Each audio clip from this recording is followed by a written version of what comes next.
Hello and good evening, everybody, and welcome back to the Rose City, Portland, Oregon. We want to thank you all for joining us for Chapter 2 of Night of the Wyrm, a World of Darkness story comprising both Vampire the Masquerade and Werewolf the Apocalypse. Speaking of vampires and werewolves, I would like us to introduce our monsters now. Alex, could you please take it away? Me first. Lovely. Yes, I'm Alex. I'm here. I'm playing today the Garou, Dr. Tamsin Newman, who is a Philodox Glasswalker. And she is happy to be here and happy to host everyone this evening. And because this is a fun learning environment, let's do classroom style and have you popcorn to someone else. Oh, well, I'd love to throw it to my bestest werewolf friend, Nemo, down here. Hey guys, it's me, Bard's Tavern. Today, not playing Wonka, if you thought that's what the glasses are for. But today I will be playing Nemo, which is a Silent Strider Galliard, and I'm also on the werewolf team this week. So I'll go to Luca. Let's just get all the werewolves up. Hello, my name is Tarzan. I am playing Luca, a Ragabash assassin of the Shadow Lords, and it's going to be interesting. Let's go ahead and pop off to Roz, Luca's little acquaintance. Hey guys, I'm Dia, also known as Diavel.cos on all social media. I will be playing Rosiel, who is the Toreador leading lady of the rock band known as the Delirium. I am going to popcorn over to Sam. The other Sam. Hi, I am Classic Sam NYGM, Classic Sam NYGM on all social media platforms, and today I am playing Cassandra, who may or may not be the Cassandra from Troy. We don't know. I guess it And means I'm finally- last. You're last. Hi, I'm KJ. You can find me at variations of KJ cosplay on all social media because I couldn't brand the same thing everywhere. And I am playing our favorite Malkavian personally, Flynn, who is the most sleep deprived journalist you've ever met in your life. I love that we have two Malkavians present, and one has thrown the gauntlet, indicating that they are the favorite. This week, we do not have our other Garou, James, with us, but we're very lucky to have Jacob, or I'm sorry, Bart's Tavern, acting as Nemo, as opposed to his wonderful kindred last week, Wonka. And I, of course, am Sam. You can find me on most platforms as Dungeon Samster, and I will be your storyteller for the evening. We are one quick thing. We are proudly working alongside Renegade Game Studios, the people who have brought you the 5th edition of Hunter the Reckoning, Vampire the Masquerade, and Werewolf the Apocalypse. Right about now, you'll find a link in the chat if you're interested in checking out those wares from Renegade Game Studios. Any purchases made through that link goes directly back to Tabletop Misfits, which assists us in running programs such as this one. Without further ado, let's get started. Heading back into the world of darkness.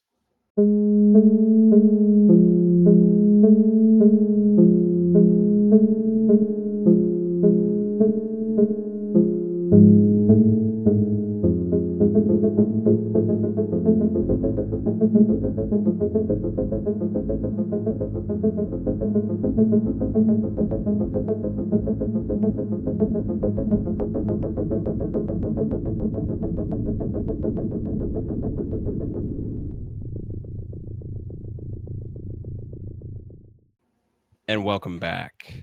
In our previous chapter, we saw that in the city of Portland, Oregon, vampires and werewolves coexisted almost amicably, or at the very least, they weren't in open war just yet. At the Portland Art Museum, the Prince Thera Rosemary was holding General Elysium. It was a high Elysia, for most of the guests in attendance were of the upper clans of the Camarilla, and out near Trillium Lake, Mount Hood region of Oregon, just outside of Portland by about an hour. No, if you're speeding, about an hour, was a moot being held by the Garou Nation of the Pacific Northwest, discussing how to best act as custodians to new and reoccurring cairns, significant spiritual sites to the Garou that were popping up in that greater area.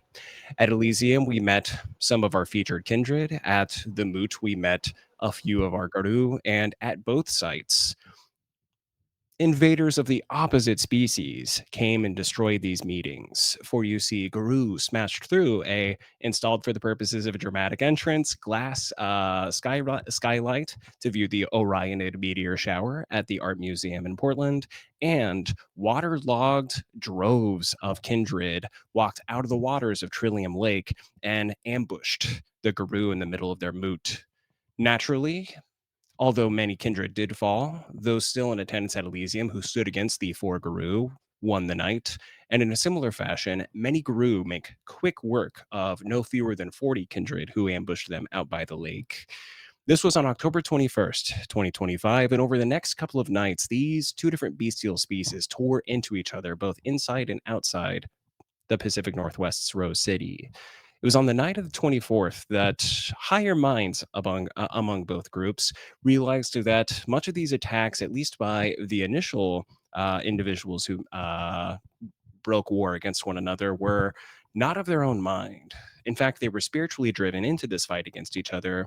And now, even though some Garou are still fighting kindred and vampires are still going at war against werewolves out in the streets of the city as well as in the lands without, higher minds have assembled and are coming together to try to find the source of the spiritual influence in both of their lives and unlives, hopefully bringing an end to the conflict before it becomes so visible that hunters of all kinds from all regions come crashing down upon them. Before we get back into the story proper this evening, however, we're going to take a brief moment and look into the life of the Cassandra.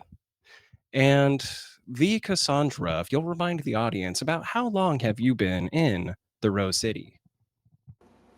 Cassandra has been in Rose City for, I would say, maybe over 50 years or so. Uh, Possibly more. No one really knows. She's even unsure at this point. But her bookstore has been a fixture the entire time. And it's been rumored that it seems to follow her wherever she goes, and it changes with the times. And in its most recent incarnation, the one that now resides in Portland, and not a city in which your Cassandra or the previous body inhabiting Cassandra might have resided, what is its name? So the current name is the Oracle's Quill, and it's a haven bookstore, an independent bookstore for forgotten knowledge, like hidden truths, people who know about Cassandra and her talents tend to come to the bookstore seeking out answers sometimes. They may or may not get it, but they seek it. And she also uses it as a place to observe the movements around her, especially those in the uh, kindred and other supernaturals. And you've been in the city for approximately 50 years, which does mean you came into Portland after the Prince Thera Rosemary took Praxis, and Judith, the Malkavian Primogen to the city of Portland, holds domain in the southeast region of Portland, and being a good and proper member of Kindred Society, having introduced yourself to the ruling members of Portland, you are similarly settled at the Oracle's Quill in the southeast region of Portland. Many a midnight book release come, even with the occult books not necessarily being on the top sellers because it's a vampire owned a bookstore. That makes nothing but good sense. You probably have sidelines that sell really well. There's undoubtedly a basement with some interesting activities and upper story areas for yourself and staff members to reside, or those staff that you deem worthy of residing in such a space. But if you'll allow it, I would like you to go back to 2023 with me. For you see, in the year 2023, because you're always observing mortal and kindred society alike from the outside, you did notice that a new resident came to the city of Portland. Corey. Help me out. I actually don't know what Corey's name or surname would be at this time because Corey is so far removed from your brother thousands of years ago. Tell us about him a little bit. His name is Corey Scanlon, and he came from Portland, somewhere in the Midwest. Not entirely sure where in the Midwest, but somewhere in the Midwest. He traveled to Portland. Not entirely sure why he was drawn to the area. And upon arriving in Portland, he kind of wandered around a little bit, not only looking for a space to live, but some work, and probably happened upon the Oracle's Quill. And upon entering uh, Cassandra's, Cassandra piqued her interest immediately. Something about him drew her to him. And as he wandered in that evening, he makes it very clear that he needs a job. Do you think you were working the counter when he came in that evening, or were you milling about in your space? I would be milling around in the space, mostly in the back. I would have had a clerk at the time, probably a ghoul or something, working the counter. He tends to be a man of all work. He's our driver. He works the counter, pretty much does whatever she needs, as her one and only. And as Corey enters the store, Cassandra's in the back, sitting in one of her lovely velvet chairs because why not? And perusing several new books that have come in about ancient times, either ancient Egypt or ancient Greek, deciding where they would go. And the second that he enters, she stops what she's doing and looks up. And without having to roll for it, your awareness and preternatural awareness being what it is, you hear just the vaguest of conversations. Uh yeah, it's actually my first time in a genre bookstore like this one, but I've always been drawn to literature. I've been in town for a little bit. I'll admit the 7-Eleven is exactly my scene, and I did see a notice in the window. I'll admit it looks a little old, but that tells me y'all been looking for help for a while. What do you have to say? And you hear your ghoul sort of just begin to talk about how, yeah, you can download an application. I'm afraid we don't have any lying around because your ghoul is probably under the impression that anybody who's going to end up working here next is somebody that you would vet. And the help wanted ad is sometimes a means by which you can rely upon people to wander in here as dinner. But you hear this voice and you hear this conversation happening. Are you going to head out and intercede? I think Cassandra hears the conversation, and she just kind of slowly stands up. She's not in a rush because Cassandra doesn't rush anywhere. And she walks over and she goes, "Hello, what's your name?" Oh, Corey Scanlon. Yeah, hi. I'm sort of new to the city. You came from the back. Do you work here as well? And sort of looks between you and your ghoul. By the way, what's your ghoul's name? Uh, for some reason, it's trending today, so we're gonna go with Jason. That's his name forever now. Jason. All right, best Power Ranger. Please continue. So she's gonna. I'm actually the owner, darling. Where did you come from? You don't seem Oh, like you're from here. yeah, I bounced around a little bit from the Midwest. Life was always just a little bit too, by the book out there. But everybody says keep Portland weird, and it just seemed like the right place for me to come check out. New start. Okay, so sweetheart, darling, Scanlon. That last name doesn't seem. It seems very not Midwest. Where's that last name from? Oh gosh, my dad always wanted me to do one of those 23andMe situations. He was too afraid to do it himself, but mom always mentioned, we had I think it was like Italian, and he has some dark complexion, but he's like, Italian, probably like I don't know, something in that area, like Western Europe. I think that's sort of the vibe. Yeah. I'm sorry, I should be way more formal. You're the owner. I do you know anything about my last name? I know it's a interesting bookstore. Yes, my bookstore doesn't do last names there. Um, my bookstore is more along the lines of history. So I guess we could look into your history, but you would have to do one of those. What did you call it? 23 and anyway. Yeah, Um, 23 and Me. It looks at your genealogy. It's really interesting. oh, okay. So you've never been in a bookstore before. Have you ever worked in anything old before?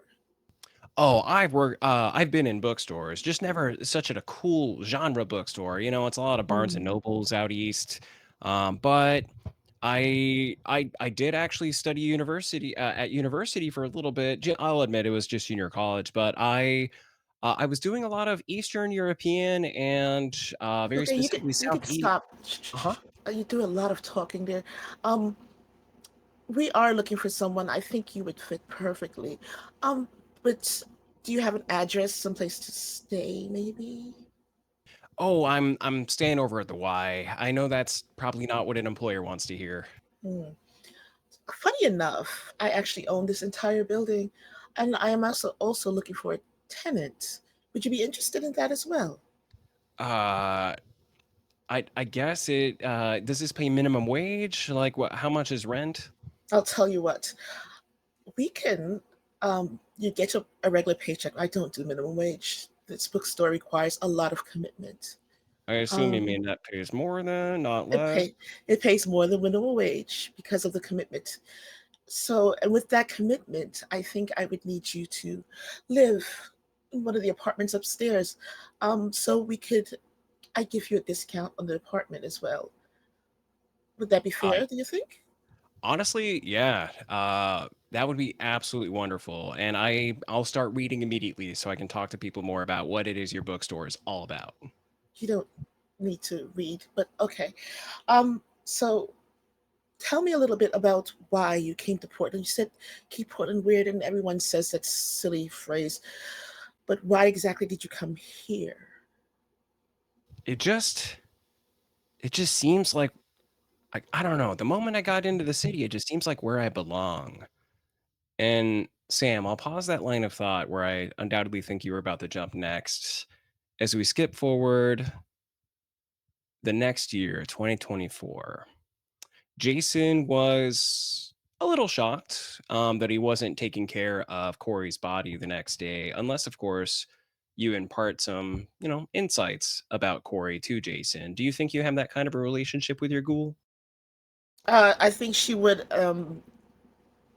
impart a little bit of insight into Corey. She would probably tell him why she's because I think Jason would notice her instant attraction, like her instant interest, and she would give a little bit of why she would be interested in him, like the a potential of what Corey might be to her. And about a year later, living upstairs, doing actually a pretty reasonable job of working at the bookstore, do you think you've told Corey who he is to you within the year? Not within the year. I think it would take her some time. I think he would not know who he is to her, but he would probably sense some type of connection, but he wouldn't know what it was at all. And she wouldn't give. I don't think Cassandra, being as manipulative as she would let it on. That being the case, I'm going to say that it's fall 2024, and this is around the time where people start going back to junior college, to the regular universities, both inside and outside of Portland. And Corey is speaking with you, and he says, I know it's just Jason and I know for you in particular, the back to school season is such a busy time, but I'm telling you, the Portland Junior College, it has these wonderful classes, and even if I took photography, I think that would be a great boon to what I do for your store. It seems like a good idea. I think I could do work and school. And Cassandra's going to. I feel like at this situation, she would be sitting down while he's maybe behind the counter, and she's going to stop what she's doing and just stare at him as he's talking. And once he stops talking, she doesn't answer right away. She just kind of stares at him, almost like she's trying to like convey that she's not happy about what he's just said to her, but she's not ready to say anything yet. And he has received treatment like this more than a couple of times in the preceding year. And as such, you see him, he's holding a brochure, he has a course catalog, and he goes, I, I, you know, I actually just realized there's some stalking I need to do. I'll bring this up again later. I know we have that author event.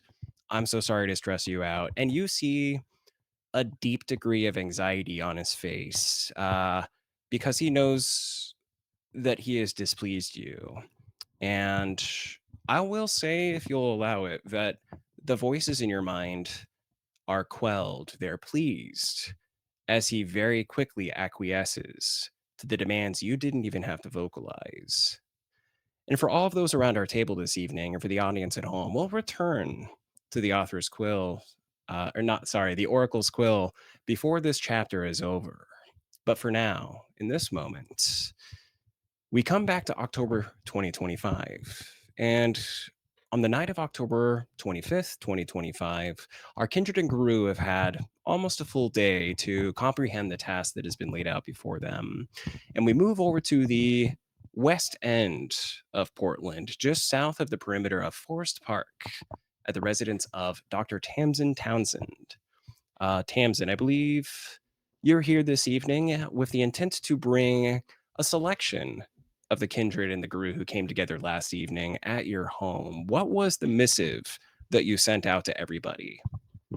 So the morning of October 25th, Tamsin would have sent a missive by several ways. So Nemo, she would have sent a text to. Flynn would have also received an email. Roz would have probably received an email, and Cassandra would have received a handwritten note to the bookstore that states the following. Dear, insert appropriate titles, character names, etc. I would be honored and delighted if you would attend a moot with myself and other like-minded and renowned individuals from our communities in order to address the recent threat brought to light at our joint meeting of the minds this previous night. Any way we can work together to share knowledge and combat this threat to all special beings, I feel will prove vital in the near future for our mutual survival. Any success we achieve together could also potentially boost renown, resources, and boons for ourselves among our respective societal hierarchies. If you wish to attend, you are most welcome to join me at my haven on the night of October 25th, where all opinions and knowledge can be discussed and expressed safely. This is as long as you accept the following contract terms by replying to this message with your name, after which you shall receive the meeting location. And then there's a list of bullet points with the terms that she's written. So please arrive at 2000 hours. Please bring a snack or snacks of your choosing to share among the group and or for yourself. Please clean your feet or remove your shoes upon entry. Do not use powers or gifts directly on other individuals present without explicit consent. An entry to the master bedroom of the house is forbidden. All other rooms are on limits to you. Violation of any of these terms will result in ejection from my haven and exclusion from resources shared. Respect and consideration of everyone in attendance is vital for us to survive and thrive in our chosen home city. Thank you so much in advance for your potential attendance, and I eagerly look forward to our collaboration. Yours sincerely, Dr. Tamsin Newman, Professor of Biology at Portland State University. And I got your last name wrong a few minutes ago. Damn. But Tamsin, as we open on you, you're preparing for the arrival of numerous entities into your home, although this won't be the first moot you've held in this space. To get a good sense about how you're starting your evening, can I please have you give us a rouse check for your rage? Oh, of course. I succeed. I am calm and serene as I prepare for the evening. And calm and serene for an average Garou, for those of you at home, is always just above 0. No point in not being a little angry. But Tamsin, is anybody here with you at the moment getting ready for the remaining guests? Yes. Nemo's text invitation would have said an hour earlier because I need him here to help me be calm, which is probably why my rage is a little lower than usual. And also, he is a good friend, so he knows how these things usually go. And I hope he has bought snacks, as was requested on the invitation. And Mr. Bard's Tavern, because this is our first time meeting Nemo, I have 2 requests of you. Well, 2 initial requests. 1, can you let us know what Nemo looks like? And 2, did he bring any snacks? So Nemo usually wears a jersey from anything. That's usually his tie to get into what the rest of the people are like. So thus a soccer jersey. Um and usually a big coat because he never really wants to know or have anybody know if he has to use any of the Garou powers at all. Also with a big hat and just really walking around for people that don't really know that he is a TikToker slash Instagrammer. Deep cut there, guys. Deep cut. Don't forget and consider the spelling, if you will. Don't forget to like and subscribe. Not an original joke. That was from somebody else in the group, who I won't out right now. And Nemo, any snacks, or were you relying upon everybody else to follow that order? So Nemo would have come in basically, and I would say he grabbed something kind of like from the airport or from a newspaper stand, kind of coming in. So it's probably like a mess of candy bars, and goes, "Well, I have the sweet, but I'm missing something." And he'll go in Tamsin's cupboard and pull out some chips or some crisps to also lay down. Uh, as he probably goes to the fridge and opens it, like that trip was long. I'm very hungry, and peanuts aren't really that great for any of us to eat on a plane. It's not Nemo, even a real meal. Nemo, you're not coming into my house and going through my supplies and going into my fridge to get snacks to eat for yourself and for other people, passing them off as your own, are you? No, just for me. Well, you're going to wait until everyone gets here because it's polite. Uh, Remember, polite. I know there's Kindred coming, but polite and respectful. Polite and respectful. We he's wait. And Nemo, he's before you gonna do the respond, can I get that rage rouse check, please? Because rage. I do believe Tamsin is responding with a proper one rage standard limit. No rage.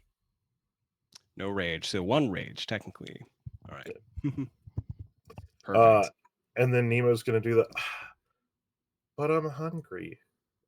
Oh, then They you'll didn't have have to anything on the plane. wait.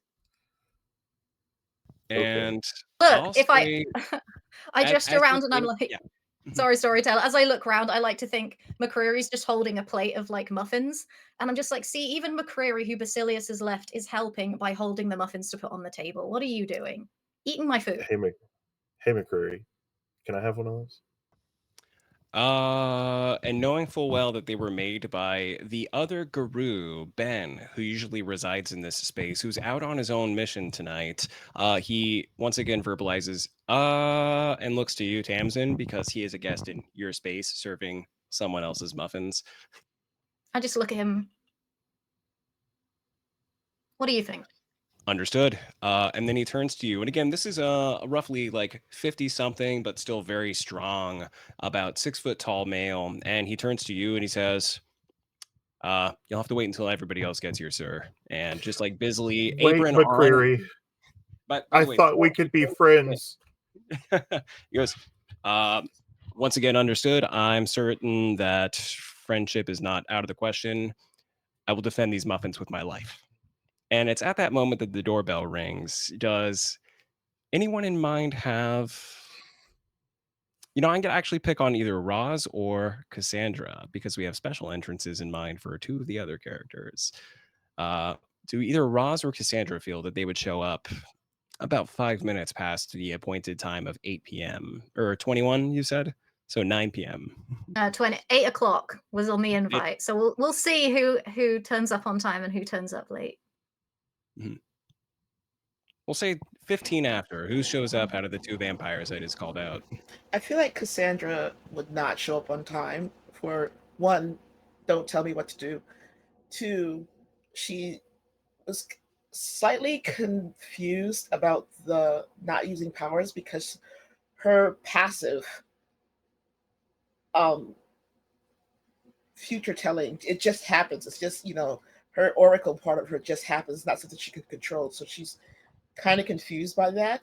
And also the third part about bringing snacks, she was probably outside with her ghoul going, what do you bring for someone who eats? I don't, like, what do they eat? Should we You bring meat? know, We should bring meat. Maybe we should bring meat. because you're hot mics, I'm going to ask you to make 2 checks for me, please. One, upon waking, every kindred is hungry. But how hungry are you? If I could get you to rouse your hunger for me, please. Hang on 1 second. I did not open anything because I was in a rush. Good news, rouse check does not rely on stats. We just need to know what you got on the die. Yep, and I got a 2.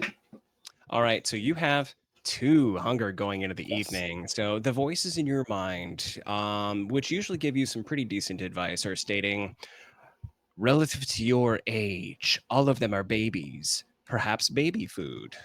There's another one in there warring for Slim Jim. Perhaps one of the previous bodies that you've inhabited suggests Slim Jim. But the one that's most present is the voice you've heard for centuries, no matter which body you've been inhabiting, as he states, why must you consider the hunger of others when it's your hunger that needs sating? If you wish for them to listen to you, you must be sated. Cassandra's she's just going to roll her head a little bit and take a deep breath and say to Jason, I should have, it's fine. Just, I guess, you go to the store and bring something that you think the moon children like to eat. I don't know what they possibly could put in their faces. And we will.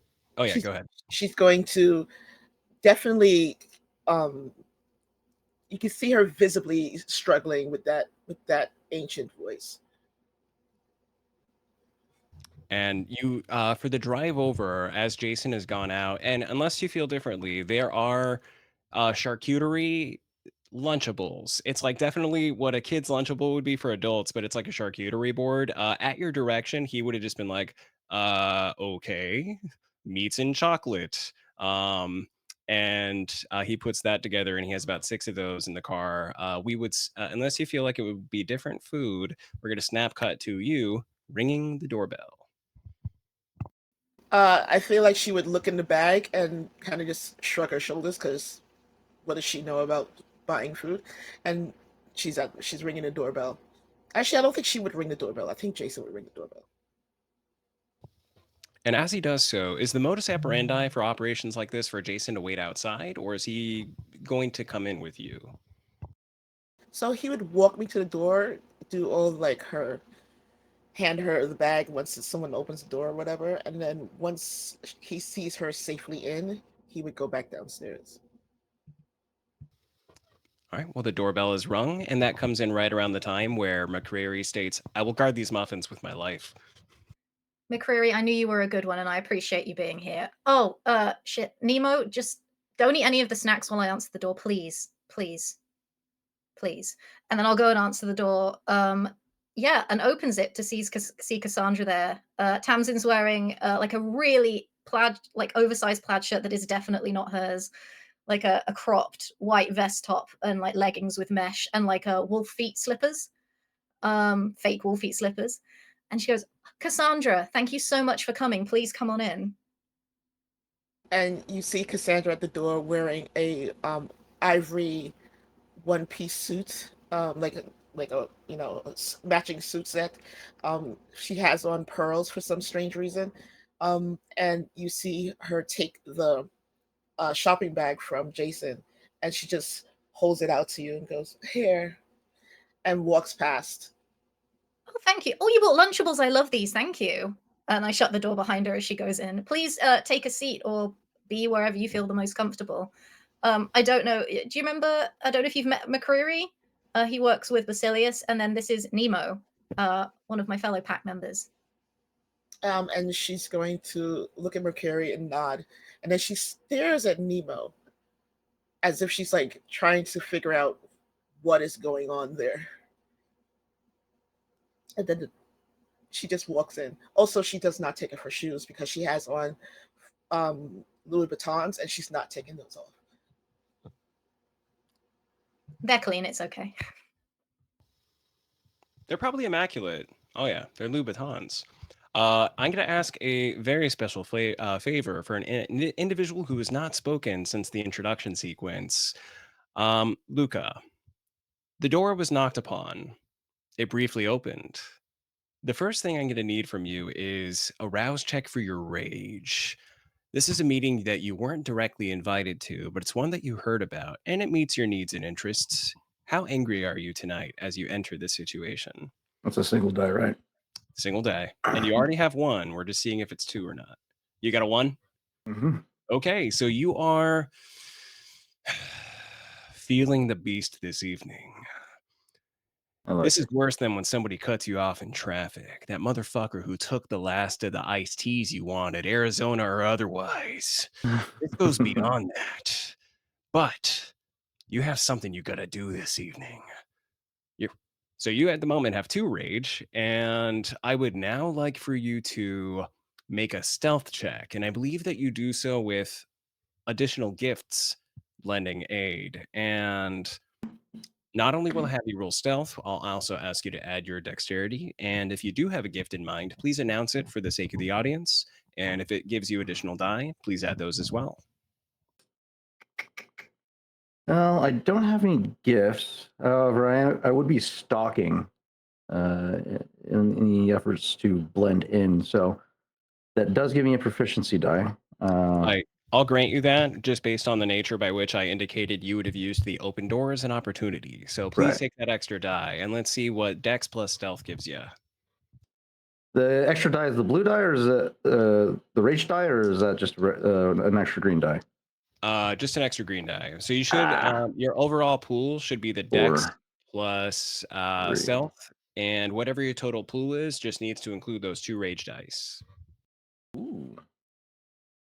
Okay, so that's math here is hard. 4 plus 3 is 7, plus 1 extra for the stocking. I dropped, and then 2 rage die. Got it. All right, here we go. Now, as you roll those, for everybody else, normally we would have the other players roll for awareness, not unlike a perception check in Dungeons and Dragons. But right now, I'll set just a standard difficulty of 5 to see if he's able to sneak into the house or not, so we can move things along. That's 1, 2 successes, plus 2 crit, or 3 crit successes, so 5. If you're showing 3 crit, 2 of those technically make 4, so 4, 5, 7 is the success range you have there. When crits only count in pairs, so if you're showing 3 criticals, a pair of them turns into 4 successes, if that makes sense. Nice. So with the criticals alone, you had, I believe, then 5, and you said you had 2 others besides, so that'll be a 7 out of the difficulty I said of 5. So for the sake of the audience, true to what was pitched before we began the recording this evening, as Cassandra, in her white bodysuit, enters the space, handing off adult Lunchables in the form of charcuterie little packages, distracting the individual who especially knew that they wanted food from afar, and the other one taking the bag going, oh, hell yeah, Lunchables. As of course I am paraphrasing, you do in fact use your years of experience and sneak into the room. It's not like you're rolling and dodging behind couches and stuff like that, but you're able to blend seamlessly into the environment, moving into the space. So congratulations, you're in there. Thank you. I would, at that point, quietly, as while their attention is diverted towards the center of the room, make my way on top of the fridge and go invisible using my blissful ignorance gift. And is there any cost to use that gift, such as willpower, or do you need to make a rage check? 1 point of willpower. All right. Please go ahead and mark off your 1 point of willpower.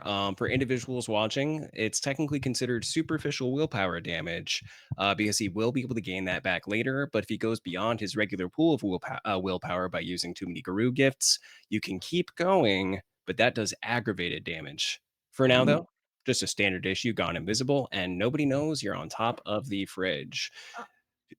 I will say, if he's trying to get on top of the fridge, he will have to go past Nemo to do so because Nemo was in the kitchen. But I included Nemo looking from afar because he was hungry as being included in the difficulty of 5. Same with McCreary, who is at the moment guarding the muffins with his life. I made sure everybody was sufficiently distracted in the difficulty of 5. Anyways, all right. Flynn, you were not our actor. KJ was not present at the previous session, but I did describe in the meeting first taking place between the Garou and the Kindred in the Portland Underground Tour space, formerly in operation, now abandoned, as having been present. So you would have been included in the invitation to arrive this evening at Dr. Tamsin's residence, should you have agreed. But when you awoke this evening, things were amiss. First things first, I'm going to ask you to make our expected rouse check for your hunger.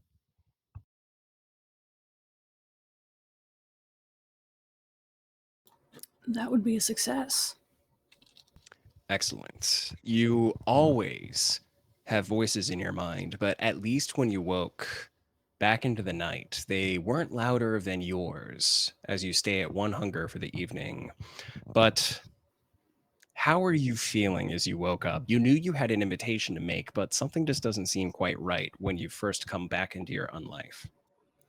I think there's a moment of like when you wake up in the morning and you feel like you're late for something, but you look at the time and you know that you're not. But that sense of like paranoia sticks in the back of his mind as he's trying to get up and go about his day. And is probably swapped, for lack of a better term, shifts with the roommate so that the roommate can go take a nap before he has to leave. And just as he's doing simple things around the house, there's just whispers of the voices kind of folding into his consciousness as he's just doing normal tasks. And it just, something is just off, but he can't quite figure out what it is. I would like you to make a willpower check for me. And what that means is you'll look at the sheet, and unlike other checks where you add 2 stats together, you're just going to look at the number of pips you have under willpower, and that is what I'm going to ask you to roll. Where is my willpower? I ask There myself it that every is. day. There you go. Found it. Okay.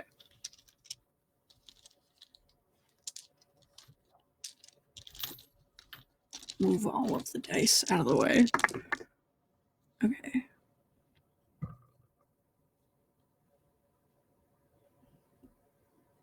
That is 2 successes, 2 crits, and 2 fails. 6 successes is pretty resounding. So things feel a little bit off. As a human being, KJ, have you ever felt really anxious while simultaneously feeling as though you know exactly what it is you should be doing? All the time. Okay.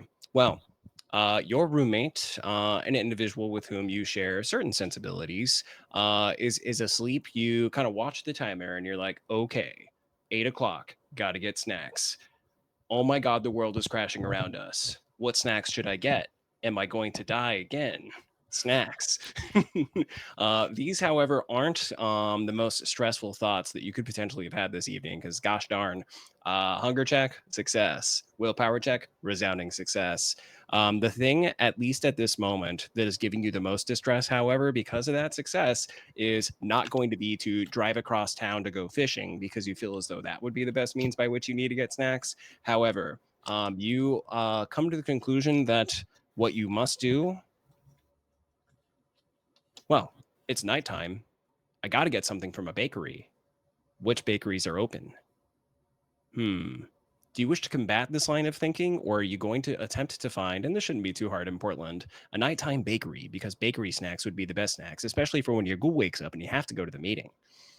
I think there's a moment like, bakery, that'll be fastest.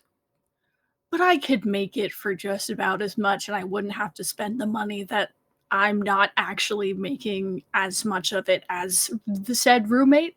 So I think there's like a minute or 2 of deliberation of going and picking something up or making something themselves. And he's like, I'll just do it. I have all this stuff. And then just like, is like, I don't know, fuck it, croissants. And just like gets to baking in this sense of mild dread. For anybody who wants to Google it, in the city of Portland, at least at present, sundown is at about 6:57 p.m. Pacific Standard Time. And the meeting, if you want to be on time, is roughly 1 hour later. And you're having these thoughts after having milled about and being awake for a little bit. But 20-minute croissants, it's go time. I'm not certain if there's any precedent in a World of Darkness game for anybody to have ever used a crafting check to make croissants. That is precisely what we're going to attempt. Flynn, I'm going to give you 3 options here, all to contribute to this crafting check to be able to put together croissants in time. You'll have something. This is just a matter of how good they are.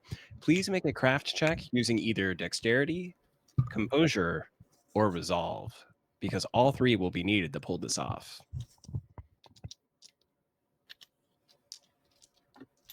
Okay.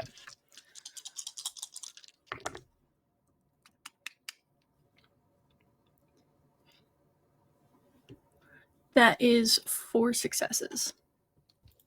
You know, I didn't verbalize the difficulty, and I always promised I would verbalize difficulties. And since I didn't verbalize the difficulty, 4 seems reasonable, considering that most challenges in World of Darkness are dodge bullet or tear through monster. 4 seems reasonable. So, I also only had a dice pool of 5, so well, okay. With a 4, your roommate does eventually open the door and kind of lean their head out, and they're just kind of like, "Are you masterfully crafting croissants from scratch in just 20 minutes?" we both know I'm a little crazy. It's fine.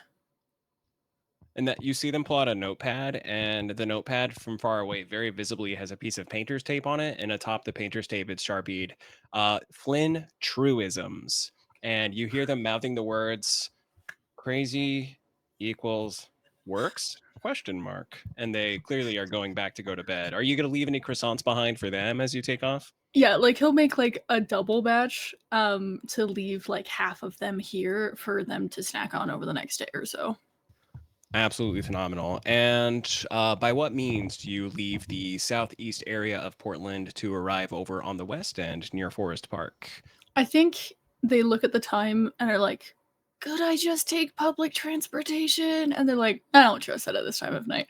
I'll go to And say that you probably have, like, from the time you finish croissants until you have that thought, like 3 minutes until the evening technically begins over at the other house, and it's definitely longer than a 3-minute bus ride. yeah, so Flynn's like, I could probably hoof it and be fine because it's not the first time he's done it. It would be dramatically funny to have Flynn join the meeting a full hour after the hour, because that's about how long it would take you to walk and or run. But for Real. dramatic purposes, we'll say state that although Malkavians come in all shapes and sizes, and apparently crazy equals makes it happen. I don't remember the exact note that your roommate just wrote down. We'll put you at the house about 5 minutes after the most recent arrival. We don't need to worry about how it makes sense, considering you put on your reporter shoes. And are we knocking? Are we waving hello to the ghoul standing behind by the car nearby? What's your entrance look like? So I think, I mean, Tamsin would have already have known that Flynn would not have shown up on time. That's just an understood because it happens anytime he gets invited over. But always brings snacks to like justify being late. So he'd get there later than he was hoping to, which is what I do all of the time. And we'll just like get to the door and knock on the door frame and just like wait patiently. Because manners. I will definitely come and open the door. And I like to think with our Garou senses, because we have a really good sense of smell, like we smell the croissant fumes wafting through the door into the space. And I just like open the door and I'm like, Flynn, good to see you. Did you make fresh croissants? Didn't you only get up like an hour and a half ago? Don't question it, it's fine. I'm not going to question it as long as I can eat them. Yeah. Yeah, come on in, be comfy. Put them anywhere you like. Cool, great. And we'll walk in, take off his shoes, and we'll wipe his feet on the rug as well. And then we'll just like set them on a coffee table instead of in the kitchen or anything. It's just like in the main area, free access. Oh, they smell so good. Oh, I don't know if you've met Cassandra before, and I don't know if you've met Nemo. And Cassandra's gonna look at Flynn. just kind of give like a half smile and just kind of just not really roll her eyes, but kind of just like slowly look away. I think there's like a look that is very much what my face will do when I'm having an internal thought that's not verbalized. My face will say it for me, where it's like, okay, rude. All right. And we'll just like sit down and get a little cozy, waiting for whatever's about to happen. KJ, I know the World Me- of Darkness is supposed to be a moody, broody space, but can I please have you make a willpower check to see if one of your internal voices verbalized the part that wasn't supposed to be verbalized? You know what? Sure. I'll make it a difficulty too. Let's make this nice and easy for you.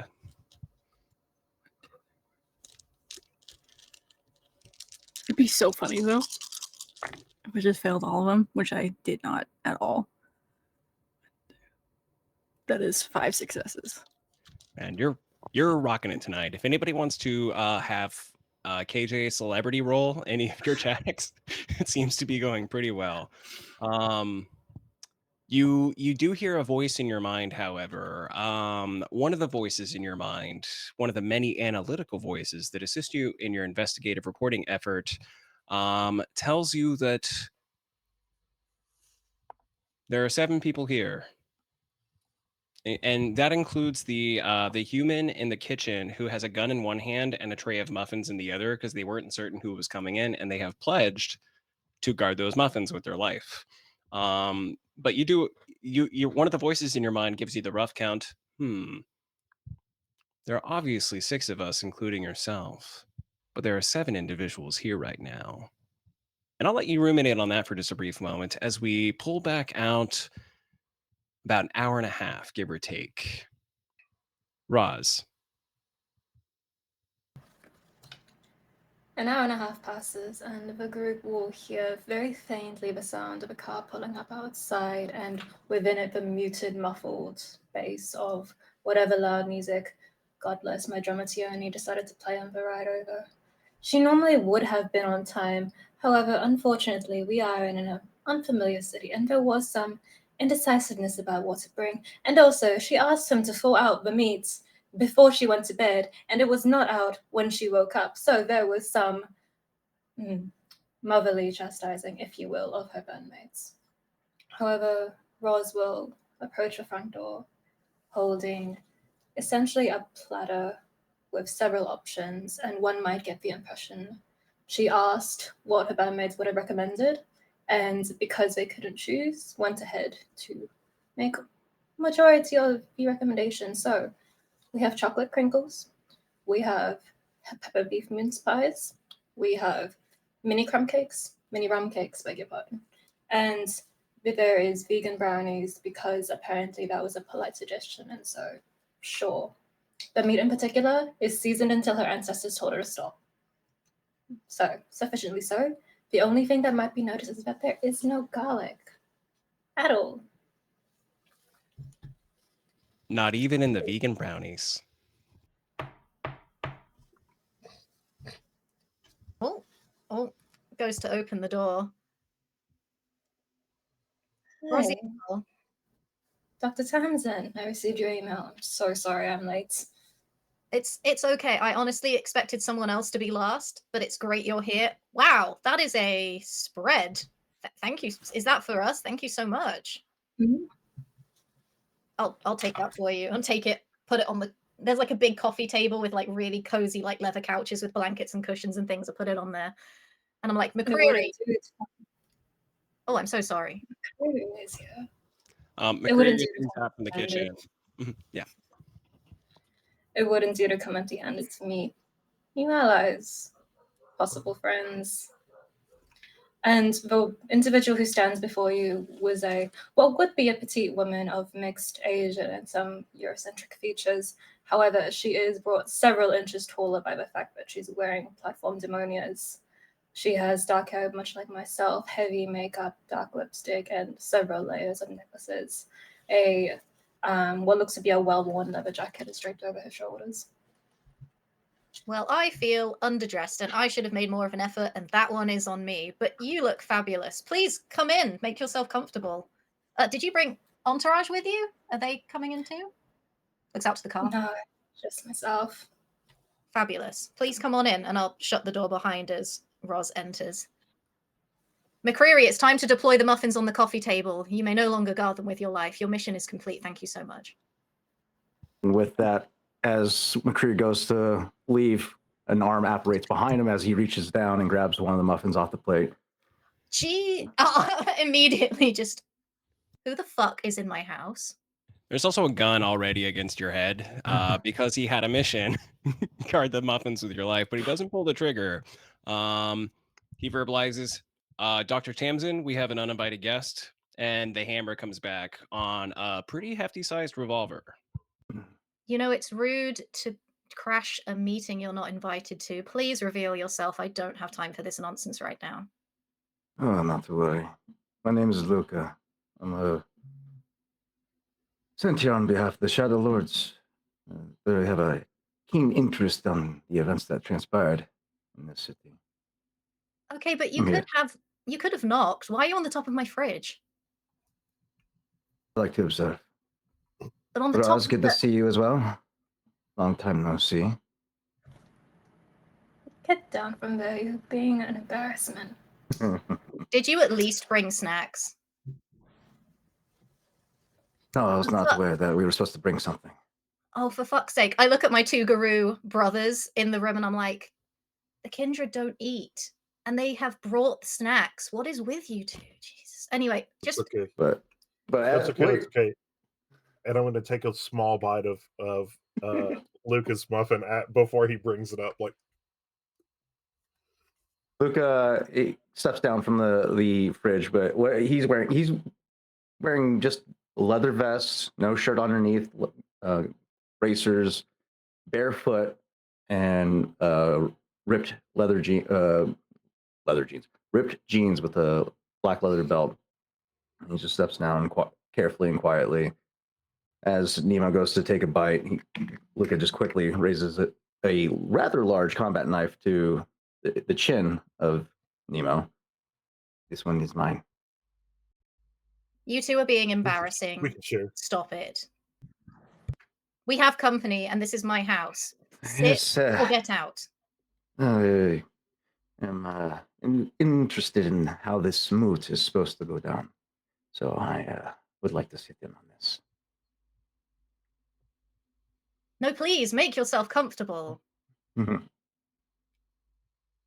he gleefully makes his way over to a table, sits on that instead. You see Tamsin just across the room, just daggers at you, just, couch. Couch or floor. You want to be a dog or a man? Pick one. That's fair. I like to observe from a distance old habits. He'll pick up a spot on the couch. Ah, much better. Great. I guess. Is everyone comfy? All good? I know for the Kindred, didn't really know what to bring for you guys as snacks, but I have got some O negative in the fridge, if that would interest anybody. But again, I know you all have different feeding habits, so I wasn't really sure what to bring.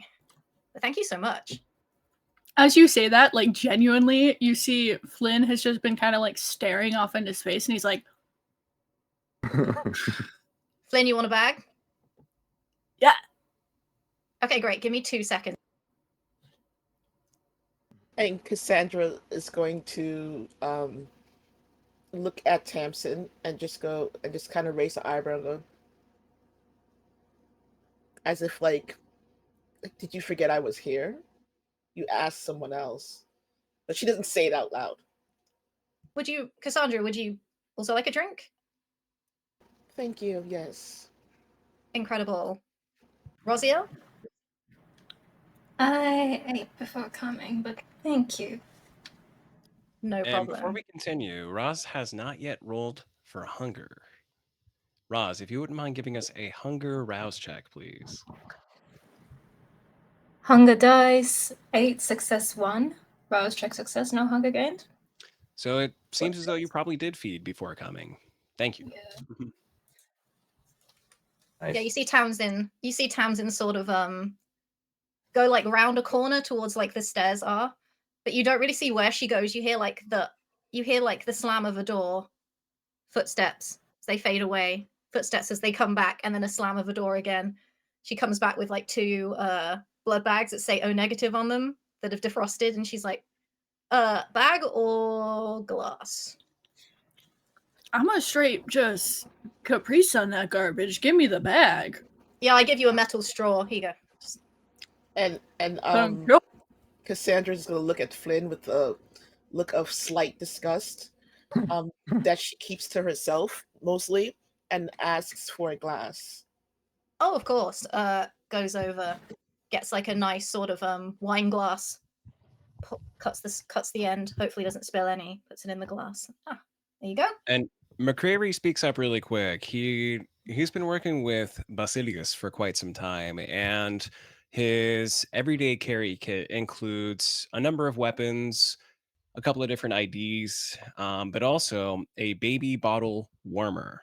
Um, and it's not to heat up baby bottles, but it is meant to warm fluid because you see, Basilius, when push comes to shove, true of any Ventru, will not drink cold blood. And he does verbalize to the crew, still with a revolver in his hand, which is only like 1/4 raised vaguely in the direction of Luca, but not pointing it at Luca. It's an important distinction.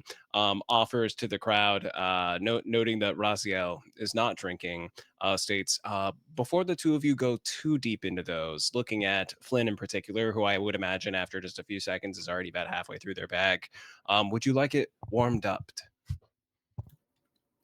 When you Cassandra's- drink it from the bag, it's better if it's a little chilly. Cassandra looks over and goes, "Please, thank you." And of course, he takes it. It comes back only about 2 minutes later, so it's a very brief period of waiting, but it's a decent portable warmer, and you get a glass of warm blood.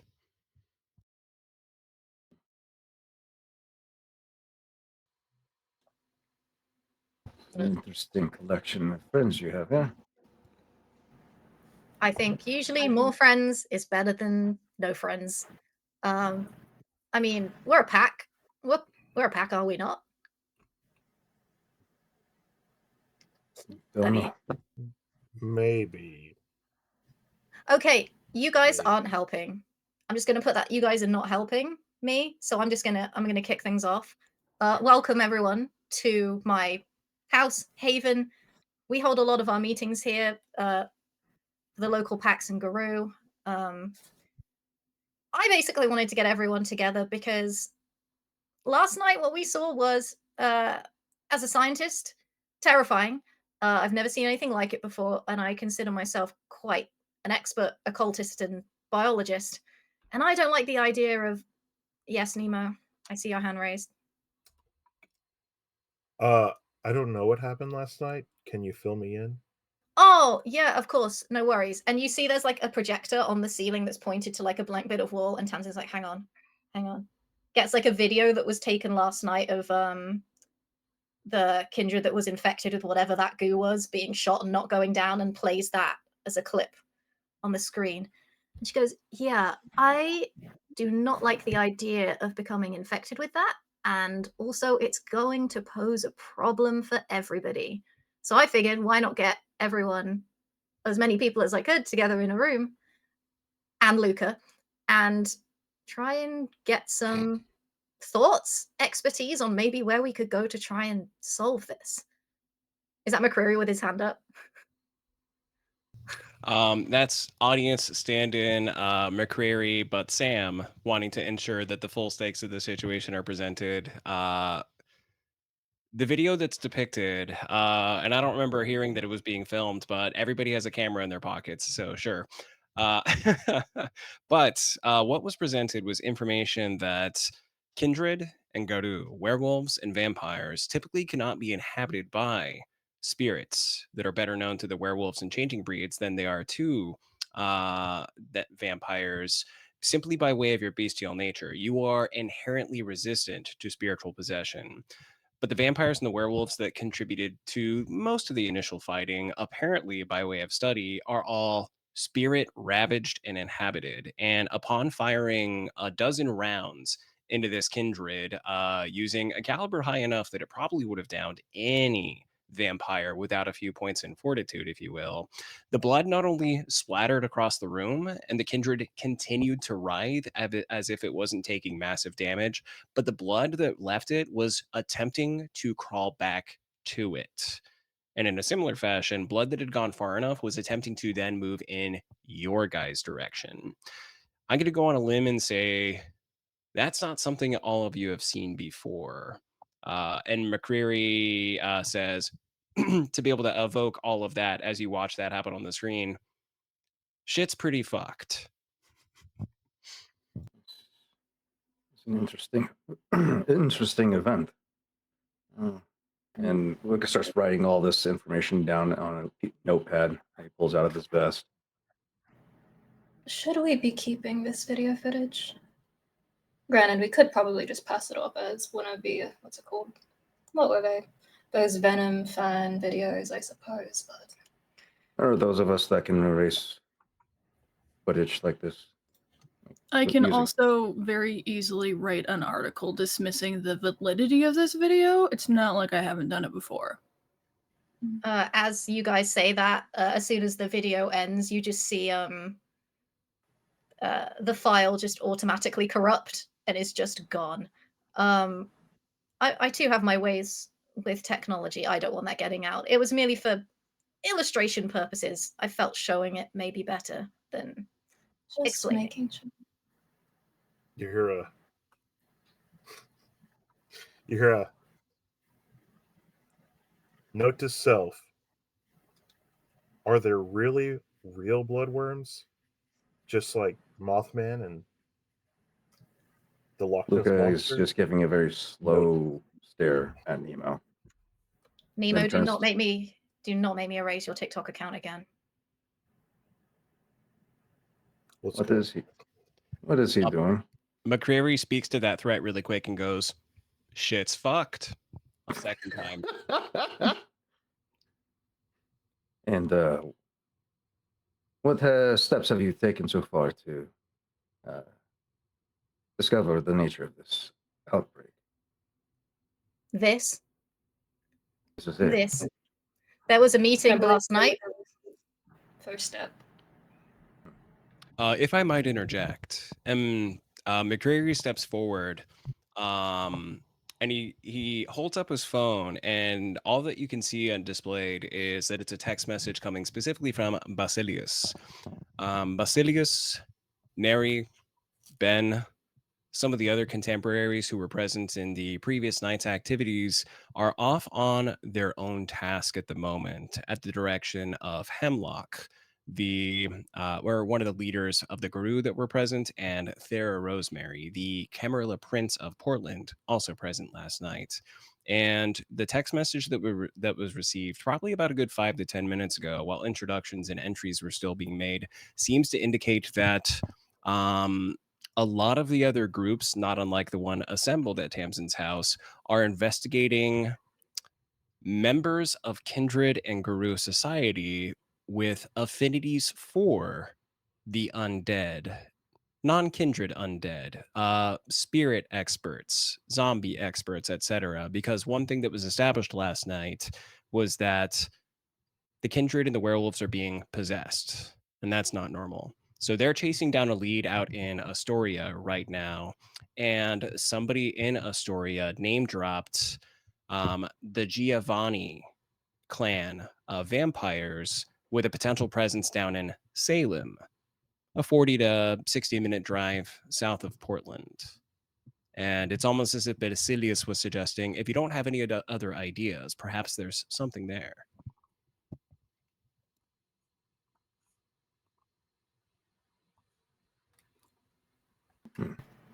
As someone who has some familiarity with the occult and ghosts in particular, would Ross have any knowledge as to whether possession to this degree is an occurrence that's occurred before or usually precipitated by something? Let's have the dice tell us a story. Yeah. Yeah. If I could please have you make an occult roll, and I'm going to allow you to roll either your wits or your intelligence, whichever you think would lean better to her understanding of the occult. Oh, I have 3 points in occult and a specialization in ghosts. So Can we pause charisma. for a, can we pause for a hot second? I have lost Dia's audio. Actually, have I? Dia, can you just check your audio for me? It glitched out there for a hot second. Checking my audio. Okay, we're back. Keep going. We're all good. So that was which dice, sorry? Wits Let's get and your wits and occult, and on the tracker you're using, don't forget to add your hunger die in case you have a Cool. spectacular failure. wits and occult. So that is 3 plus 3, 4, 6. And what would the hunger die be with that initial success at the start of the game? With your it'd be 1. And Okay. the 3 and 3 you have, did that include the specialty in ghosts? Because that would be 7 if you have 3 and 3 dots. Great. 7. We're rolling now. Do you have a difficulty in mind? Thank you for reminding me. I'm supposed to do that. Yes. So, verbalizing for the rest of the group, you don't have to be a specific kindred or a specific Garou to understand that y'all are in a pretty good position to resist possession. So, it's not really common. It would have to be a spectacularly special event for such a thing to occur, at least on a scale of hundreds of Garou and Kindred going against each other the way they have the last couple of nights. And I will put the difficulty at 5 to see if you can recall a similar event from the past. Critical success with 2 10s. So a 7. 7 successes. We have lost audio. Can you hear me now? Yeah. Spectacular. That was a critical fail on my part. I have a double mute system and I only got one of them. Anyway, y'all are crushing it tonight, dice wise. Congratulations. You are sitting there listening to the words of McCreary, to the notions being presented by Tamsin, watching the video before it was deleted, and you think back to, I don't know, was it like 1910? It's interesting that they're suggesting you go to Salem because there was that thing that happened in the other Salem. You weren't on the continent necessarily for that, but you heard about some interesting goings on. It seems as though, and you had to talk to a changing breed, whether it was one of these wolf ones or one of the cat ones, but you got some information from one of these changing breed individuals that wraiths and natural spirits working together seem to be able to confer some degree of disturbance that makes it easier for Kindred and Garou to be possessible. Interesting. And quickly just checking captions. Are we alright with that, Alex? Good. Huh. They went to Salem. One more bit I'm going to give you because of your expertise in occult and with the critical success is you could probably come up with alternative means of using that information to investigate within the city of Portland. But if the message from Basilius indicates a Clan Giovanni presence down in the city of Salem, well, that's a vampire clan specializing in ghosts and necromancy. I'm not sure if you remember something similar that happened back in the 10s, the 1910s, not the noughties. We need to understand that spiritual possession to this degree for Kindred and Garou, quite nearly unheard of, except for that one incident. I believe they'd have a pretty strong lead going after the Giovanni clan. We do know them to have fairly strong dealings with the occult, with the likes of necromancy, if you would. I wonder if they have any clansmen here. Interesting. Do you know what caused those possessions in the 10s down in Salem? the other one? It was a conglomeration of raves and the likes of such. Was that right, Sam? Usually when the likes of more powerful entities such as that gather, they can amass more power together than they would alone, much like the reason our kindred form coteries. We have been To noticing. what end, I don't know. That's interesting. We have been noticing recently on our end. Do you, and I gesture to the kindred present, do you know about the Umbra? I guess you might call it the Veil? Access to sort of the spiritual plane, as it were. We have been noticing more breaches through tears in the Veil web. Spirits, both good and bad, have been able to more easily access our world and actually have involved some human possession too. Unfortunately, I was caught up in there once as well, and my brothers had to rescue me, but if more of those events are happening and also coinciding with maybe increased wraith activity brought about by a certain group of people or energy, then that could definitely pose a problem and maybe would get over the threshold of us being possessed even with our innate resistances, which is concerning. You say this Giovanni clan is our best lead. I say we should look into that right away. Do I, just based on how many pies I have my fingers in, know of any Giovanni, or have like talked to any in previous like articles I've had to write for any reasons that I could get in contact with? I'm going to go ahead and similarly let the dice decide this one. What would make the most sense to me is if you used like a previous instance of investigation, because it would have had to do with one of your stories or another situation you would have been looking into. And the Giovanni as a unit are in 5th edition were a Vampire the Masquerade, an extension of Clan Hecate. And Clan Hecate has members all throughout Kindred Society, but they tend to go more independent than they do Camarilla, than Anarch. So they don't necessarily stand out representation wise. They would be difficult to discover. So if you were going to find one, I would make it a pretty good argument that you would have to use not necessarily your intelligence, but your wits or your resolve. The resolve to actually work hard enough to find one, because they don't necessarily make themselves known, or wits just using your street smarts plus investigation. And if you want to argue a different stat, I'm always open to being Venmo'd $5. No, I'm good with those. That's okay.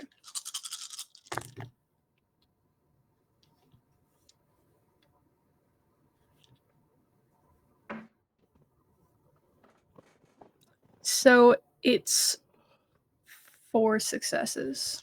I'm going to give that to you again because I forgot to establish a difficulty for the sake of the audience yet again. I'm bad at this. Anyway, 4 successes, though. That's decent. If we're looking at a difficulty curve for most things at risk of failure, typically being 3, then 4 or higher is reasonable, with threats against your unlife being much higher, obviously. Interestingly enough, it's known by way of McCreary's statement that Basilius and co. are out in Astoria. You were once able to get in touch with a resident Giovanni in the area by the name of Hector Pisanob. Hector has actually been out to Portland on occasion. It seems as though he is the power most obviously in charge of Kindred Society out in the Astoria region, which is similar to Salem, similar to Mount Hood, other locations we've mentioned so far outside of Portland on the stream, anywhere depending on traffic between like 45 minutes to 2 hours, but it's out at the edge of the Oregon coast.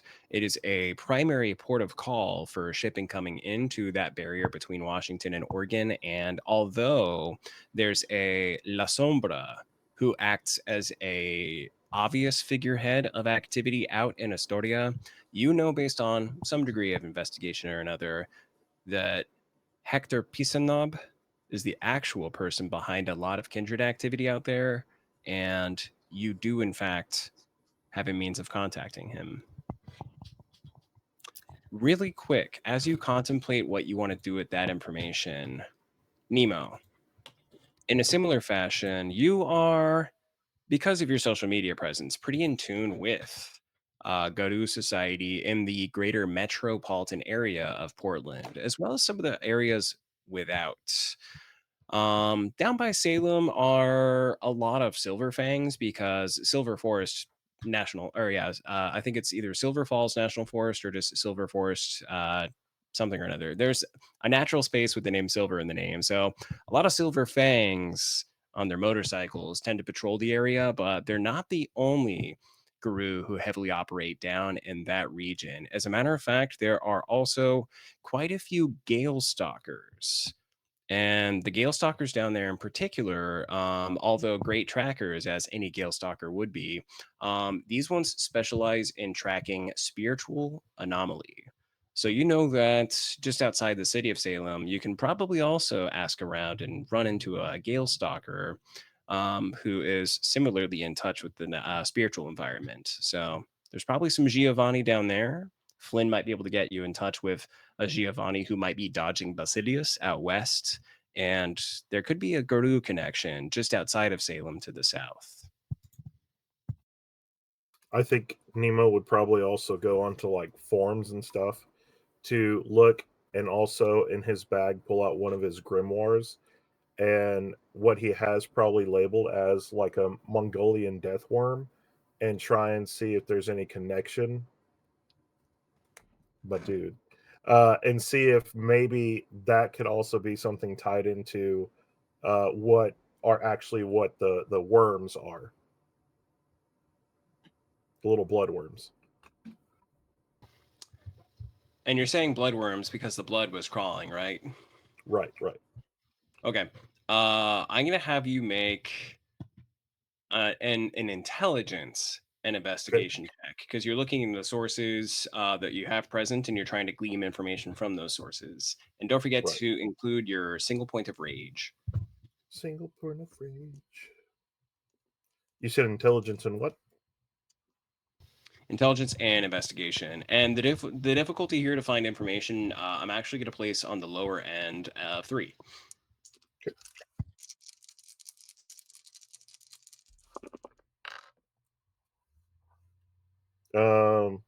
2. Take this as you will. With a 2, you're looking into these Mongolian death worms, and that takes you down sort of a subreddit, and it's talking about martigrades, which are mega tardigrades, definitely something real that you would find in a similar vein to these Mongolian death worms. And as you read more about martigrades, it's discussing how there are certain strains of moths when they crystallize in blood, they can, and you're getting the notion that there's a lot of rumors out there that probably have to do what you're looking for, and you should definitely verbalize that you're on the right track to the rest of the group. Hey, I think I got something over here. Oh yeah? Yeah. Have you ever heard about these moths that use blood to basically do better? Is that relevant to the goo? I mean, it seems like I'm on the right course of vein. I mean, you did show me that thing where the little worm thing was crawling at people. Well, And outside of the realm of conspiracy theory, I have an old contact that I could talk to that's a Giovanni in, out west, that I could see if we can track down any activity on that end. As long as you feel comfortable doing so. do you want to, if you're willing to make a call, do you want to use your phone or do you want to have something disposable?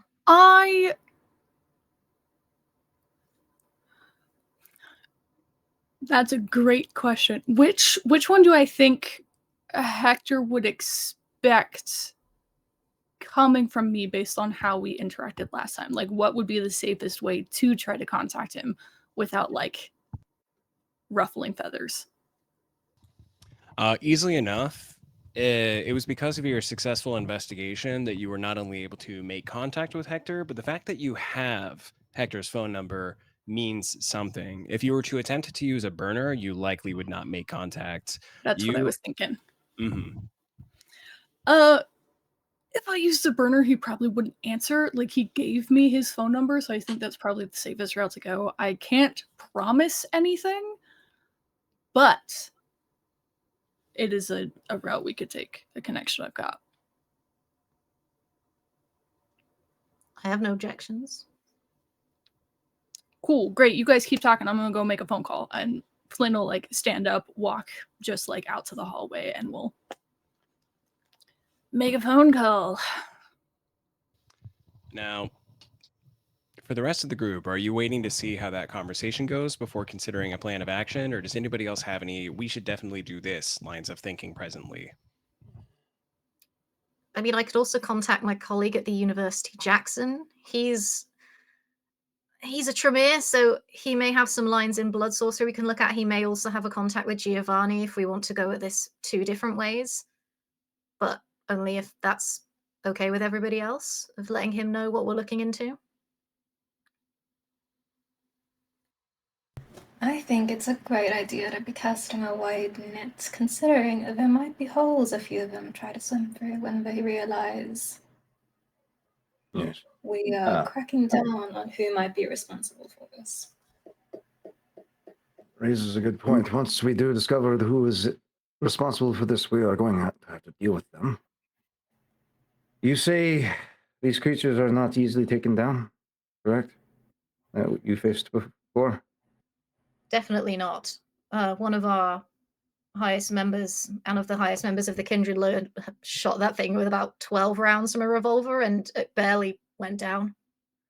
And how many of you are experienced in combat? Sweetie, you know I don't do that. That's why I call you.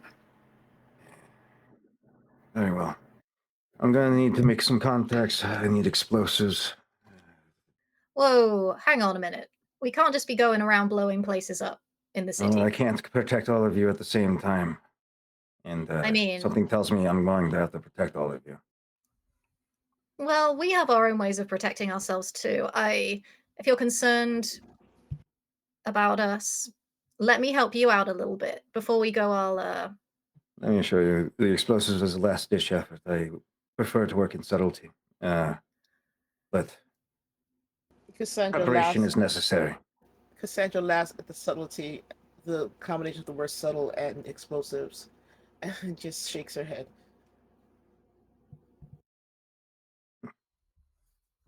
Out in the hallway. Oh, Nemo, real quick. So, over the table, though, I did just want to say, Nemo can't say it, but it would probably be really good for somebody to tell Luca, if he's getting the stuff, that they are very endurable to fire.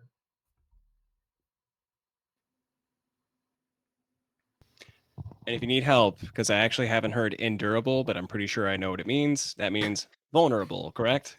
Yeah. There we go. Okay. Okay. I needed that explanation too. I like endurable. That sounds cooler. Like if you're trying to seem legit. But I just wanted to make sure you meant vulnerable. Okay, solid. Over in the hallway, Flynn, you dialed the number. You make the phone call, and as expected, based on previous experience, you let it ring twice before the call itself goes to voicemail, and you hang up. Takes about 5-10 seconds. You're looking around. Maybe there's some interesting pictures on the wall. And then the phone rings back in your direction.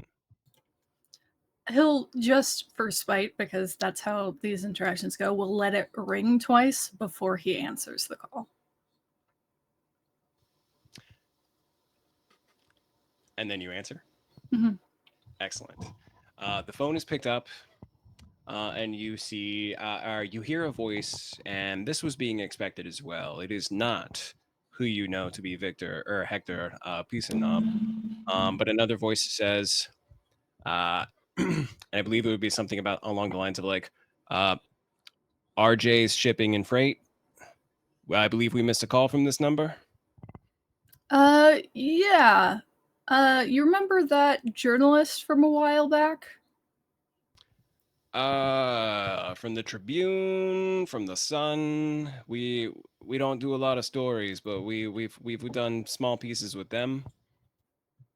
Not me forgetting the name of my workplace. To help you out, they're referencing papers you know circulate more frequently in Astoria. This is definitely a screening call. Think more wide net, like Portland Mercury. And Portland Mercury, for anybody who's curious, actually, KJ, is that real? I can't remember. Or is that a paper That is a real newspaper in Portland, Oregon. Okay. And help me out in the audience as well. So you can save them a Google. They're probably already halfway to Googling if it was real or not. But Portland Mercury, is that like a weird tabloid rag or is it a legit publication? No, it's like a legit publication. As a result of that, you get the response, the Mercury. We haven't done any opinion piece work or anything like that that I know of. Sorry, can't recall. That's all right. You might just know me by my name, Flynn.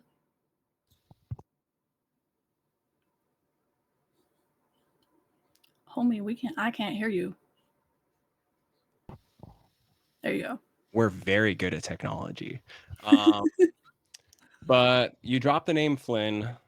It's met with utter silence for the better part of 5 seconds. And then, you're undead. You have better senses than most. You hear that obvious change in line. And then picking up the phone is, you hear, Flynn, this is not a good time. And it's the voice of Hector. Listen, I wouldn't call if I didn't have to. We've got things that we're dealing with over here that I have some questions about, if you know anything. I can give you exactly 1 minute. What questions do you have? We have activity over here that's supernatural, where Kindred and Garou are being possessed, and it's been causing a lot of issues over here. We got told... I'm already forgetting the things we got told. What group is it that were like wraith, whatever, undead? The Giovanni clan. Oh, so his clan. We have suspicion to believe that there's some Giovannis, maybe in the Salem area, maybe Portland area, that are doing stuff with wraiths and are causing this all to happen, and I've been brought on board to try to help figure out what's going on. I will confer on your behalf a certain degree of journalistic confidence to Flynn that allowed him to continue speaking when, at the mention of Giovanni, Hector sort of goes, motherfucker, and laughs for a half a second and goes, okay, so you're operating with the South American, I'm guessing. And it's reasonable enough to assume that he is referring to Victor. And he goes, I'll tell you exactly what my people are telling him. We have nothing to do with the spiritual activity that is affecting the dogs out in Portland. And unfortunately, we are not in contact with our brethren down in the lower portion of the state. But it seems to me somebody is stirring up the continent. And gauntlet is a term you also know that changing breeds refer to as being the thin layer between the closest alter reality than our own. And it's odd that he would reference this, having just referenced that he isn't necessarily familiar with what's going on with the dogs, quote unquote. But he also verbalizes to you that the spirit lands are in turmoil. but we do not know the source. Do you have anywhere that I could start prying, poking, researching? Anything I can work on? I'm not blaming you or your crew over there, but there is stuff going on, and I just need a lead to look into. And he says, just one moment. And you hear as though he had just placed his mouth, or not his mouth. He puts his hand over the mouth of the phone and he's speaking with somebody. And you do hear that husky, alluring Hispanic voice that seems to indicate that Basilius himself is in the room across the way, still speaking with some other contemporaries of Hector de Pisanob. And he said, comes back to you and goes, it appears as though there is a common body disposal site that is down by Clear Lake. Ironically enough, it is not too far from your Salem. Are we done here? Yeah, you can get back to work, thanks. Good. And just hangs up. Flynn will just put his phone away and we'll walk back. Well, I got a place to start. Huh? I'm just like housing a muffin down in between, like talking. So our Basilius caught on to the last half of my phone call because he's there. But the Giovanni clan that's over where my contact is have nothing to do with what's going on, but they also haven't been in contact with their people down in Salem. Apparently there's a common body disposal site near Clear Lake, which is close to Salem. So we've got a place. Well, that's one heading. Is there any potential context that you might have with the other packs of Garou in the area? As he turns his attention to Tamsin.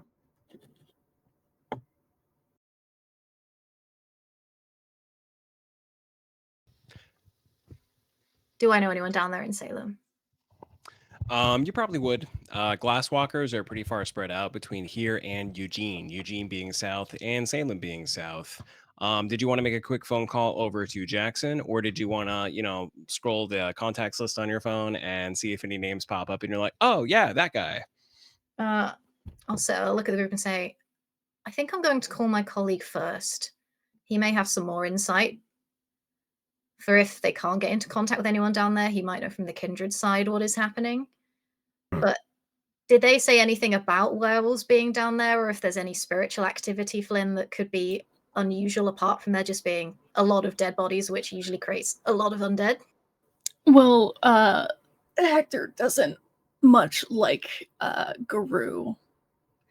So I tend to not get much information on that side. I would assume there is, based on some disdain in his voice, but I can't confirm that. And Flynn has sat back where he was and has pulled out this very much a journalist's notepad that is the flips and is writing notes of information he got from that phone call so that he has it for later. Incredible. Well, I will go and make a quick call, and then maybe we should all head out if everyone's amenable to going together. She takes the silence as a good thing. She's like, great, I'm going to go make a call, runs upstairs. Cassandra's going to go. Cassandra's going to say, I don't think you actually need me. I will retreat back to my bookstore, I think. If you need any other assistance, unless you know something or you need me for other reasons. Oh, we do. You own the bookstore.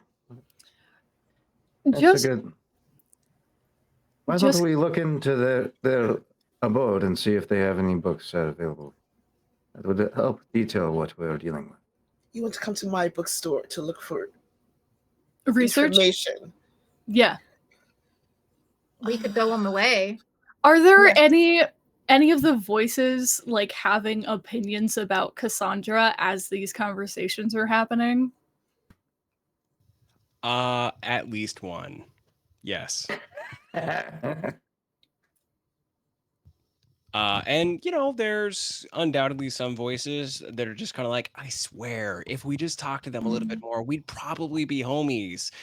clan unity, and then there are other voices that are just kind of like, no, like we know their vibe. Like this one thinks they're actually Cassandra. Let's be forthright. Like that can't possibly be the case. Their skin is immaculate. And then other voices that are probably going along the lines of, if you do a little bit of research, they don't have a lot of history that's known before 50 years ago. And that gives me anxiety because, and so, like I stated, there's a few opinions and a few thoughts going on about Cassandra in your mind at the moment. I think like Flynn had partially forgotten Cassandra was there until he sat back down and Cassandra's like, I'm not needed here. And then all of that is happening. And Flynn is just looking at Cassandra very quizzically. And there's a slight hint of, what is this person's problem?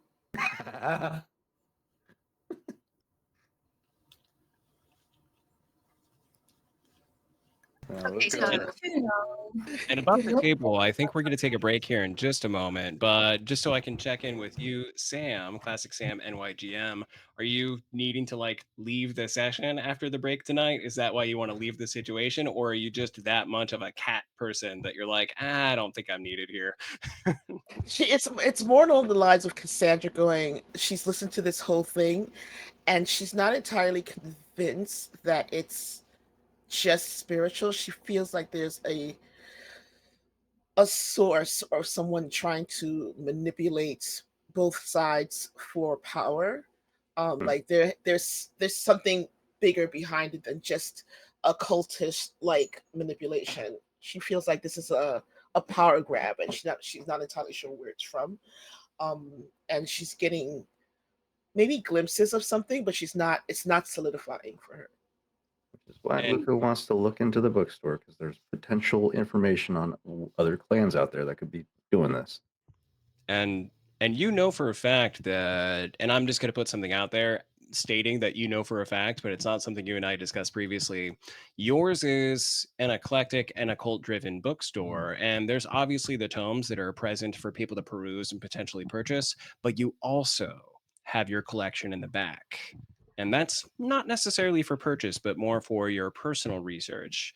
And Luca bringing up the notion that, I mean, if we did stop there and we jointly did research, that could be beneficial. But you know, in the back of your mind, that perhaps it would be better for you to be able to do your private research with that collection separately. And it would be interesting for you to deny everybody else's chance to join you without arising suspicion. Because don't think I'm above running different scenes. Y'all saw me do it last time. I'm happy to do it again this time. I think Cassandra also wouldn't want all these different people in her shop perusing her private collection, because it's her private collection and she's very possessive and secretive and manipulative. And if she can't control the situation and she feels like having all the Garou and other kindred in her shop perusing her private collection would be like, absolutely not. She can't control that, and she wouldn't want them anywhere near Corey. That's what I was thinking. Now, really quick, as we see whether or not the group can be convinced to split up with not everyone going to the bookstore and you going instead, I assume Tamsin steps aside, picks up the phone, and reaches out to Dr. Jackson Lopez. Of course, she will go upstairs and you just hear like a door close. She'll be like, I'll be back in a minute. Everyone get ready with where you need to go, and then we can all move out either together or. And I think she senses a bit of anxiety from Cassandra because she's quite good at telling moves. And she's like, Cassandra, if you don't want us all to go to the bookstore, may I suggest taking a smaller group and maybe we can go and investigate elsewhere if that would make you feel more comfortable. And you see a visible change in Cassandra go from trying to be tactful to being all of a sudden a solid wall of no. Of absolutely no one is coming to her bookstore. And you could tell that she 100% means it. And she kind of goes, we are all beings of immense power, and if you think that I can be told what to do with my store, you're sorely mistaken. No one is coming to my store for research. And then she puts her glass down, stands up, and walks out. As Cassandra's walking out, just as a throwaway, Flynn's just like, I mean, you're missing out on a really good researcher over here, but all right. All you hear is, and that's it. Luca's interests are piqued. I had a feeling, and I get the notion we're going to be splitting the scene with multiple people, regardless. A brief trip upstairs. The phone rings. It's picked up on the second ring, and you hear, Dr. Tamsin, hello. Hello, Jackson. How are you? I am doing quite well. The evening is young. How about yourself, my friend? Well, I was actually, since you asked, doing good, having a great discussion with some very interesting people over at my place. I know And I was you. not invited. Frankly, I feel quite offended. For you see, anybody doing good might as well be also doing well at what they're doing good. Well, Yes, yeah. I understand. I kind of talked myself into a twist. Please continue. You know, I love that about you. But listen, that's the reason I'm calling. We maybe have a lead about some Giovanni clan down near Salem, somewhere near one of the lakes, where there's a body repository site. You know, I filled you in about the meeting that happened yesterday, after it had ended. And I was wondering, do you know of anything going on down there from your end, Tremere or Kindred wise? I know I shouldn't talk about it, but I know you do some blood sorcery like you did on the house, but you're the expert in more of the sorcery side than I am, and I am concerned that they've lost contact with some of their members down there, and that could be bad for everybody. Well, there's also the satellite campus down there that Francine was working at previously. She also has not checked in, but I know she went down specifically for some blood research, and she was doing a bit of a study. If you know your fellow Garou by the name of Sarah. Sarah's Okay. blood was being researched down there. We had to keep it away from Gagarin. And you know that Gagarin Rosu was the primogen of not House Tremere, Clan Tremere in the city of Portland, the one that made Ben's hair raise in the meeting the previous evening. In previous talks you've had with Dr. Jackson, it's clear that Gagarin's allowance of the Tremere of the city of Portland to experiment with blood is very strained and limited as a result of the city not having the greatest blood population in general. So Dr. Jackson continues with, for her, Francine, to go down there to continue this research away from his view, so she could not, so that he could not appropriate the lupine blood, was a prudent idea. But she did this 2 nights ago amidst all of the fighting, and unfortunately, we have not heard from her either. That explains a lot. I did wonder why she wasn't at the meeting yesterday. Listen, I think me and a small group of Kindred and Garou together are going to head down, maybe to the satellite campus and nearby to see what's going on. You're welcome to join us if you would like. I know a lot of blood sorcery is your specialty. And also, I just like to see your face. Well, you know the feeling is mutual. It stirs the Yeah. blood. Yes. I'll think about it. I will admit I have a few things going on, but if I can step away, and the Tremere in particular are very well versed in learning the talents of other clans for research purposes, and he is very, very fast when he needs to be.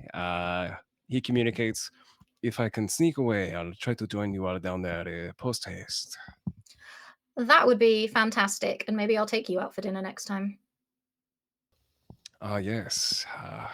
It has been quite some time since our last dine out. Okay, just don't try and eat me like you did last time, because that was awkward, and it's a good job we're still friends. I mean, the eating could always be mutual, but I will respect your boundaries. Okay, Gorge, I'll talk to you later. Maybe see you later. Just calm down. Just calm down. I'm bored. The lab is quiet tonight. Then come out. Come have some fun with Okay. us. Listen, I'm likely to sneak away. It has been some time, and amidst all the chaos, I'm glad to hear your voice. The feeling's mutual. All right, I'll see you later, cheeky man. Bye. And back downstairs, Cassandra has departed. I gotta ask, has Luca found a reason to walk out as well, or is everybody still conferring on? Is it going to be an Uber X? Is anyone here driving? I mean, McCreary has a car, but is it big enough? Like, what's the vibe downstairs? Luca has his own transportation, but he's not going to pry into Cassandra just yet. That requires a little more. Well, it needs to marinate for a little bit. So. No, as soon as Cassandra walked out the door, Flynn pulled out his phone and is already like digging through informational channels he has and is researching into Cassandra because he's real curious now. And one of his flaws, he's Yeah, starting I think that. if Luca's seeing that interest in Flynn, he'd probably be interested in it as well and would be keen on assisting in his own channels. Does that mean at the time being, or go ahead, Roz? Referring to Flynn and Luca, she asks, is she usually like that? Have you been acquainted very long? Is she usually so?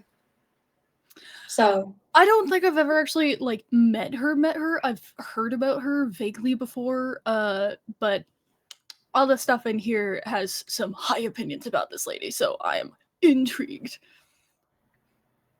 The dual. Yeah. And I'll go ahead and state that it seems like the intent, at the very least, for Luca to, going separate, but in the same direction, join the rest of the group heading down towards, if not to Salem. Right now is a reasonable time for us to take a quick break. So thank you all for being here with us, and we hope to see you again in just a couple of minutes. Welcome back to the Rose City. Last we left off, our Kindred and Garou were arranging for a trip down to the city of Salem or the surrounding area, while one Kindred in particular was heading back to the Oracle's Quill. But before we proceed into this night's events, we look back yet again into Cassandra's backstory in the late spring of 2025, the same year of the events of our story. The book sales in the late spring, all across the United States, typically wind down after the holiday season, but they pick up a little bit as people are preparing for summer reading. And this is equally true for an occult bookshop, such as the Oracle's Quill. Where do you find in your mind space Cassandra, Corey, Jason, and anybody else in this moment? I think at this point, Jason is probably stocking shelves, and Corey is behind the counter, maybe looking down at some material. While Cassandra, because even though the store is not busy, it is not quiet. But she's sitting down facing the counter in one of her favorite leather chairs. And next to her is a glass. And she's reading some type of psychological book, some psychology book. And for the record, because I don't know if we established it properly in the previous portion of your scene, is that the Oracle's Quill is a bookstore that obviously has to remain open late at night, for its owner and primary operator is among the undead. So it's a late hour, and that's not necessarily why it's not the most crowded here this evening, but with perhaps one or two customers that Jason does to the best of his ability to serve, leaving you the space to do your activities as needed. Milling about at the moment, Corey is occasionally looking up in your direction while flipping through more than one source of reading material at the counter. And you can tell he's keeping an eye on the customers for when they may eventually come over, but he's paying much more attention looking down than looking at you.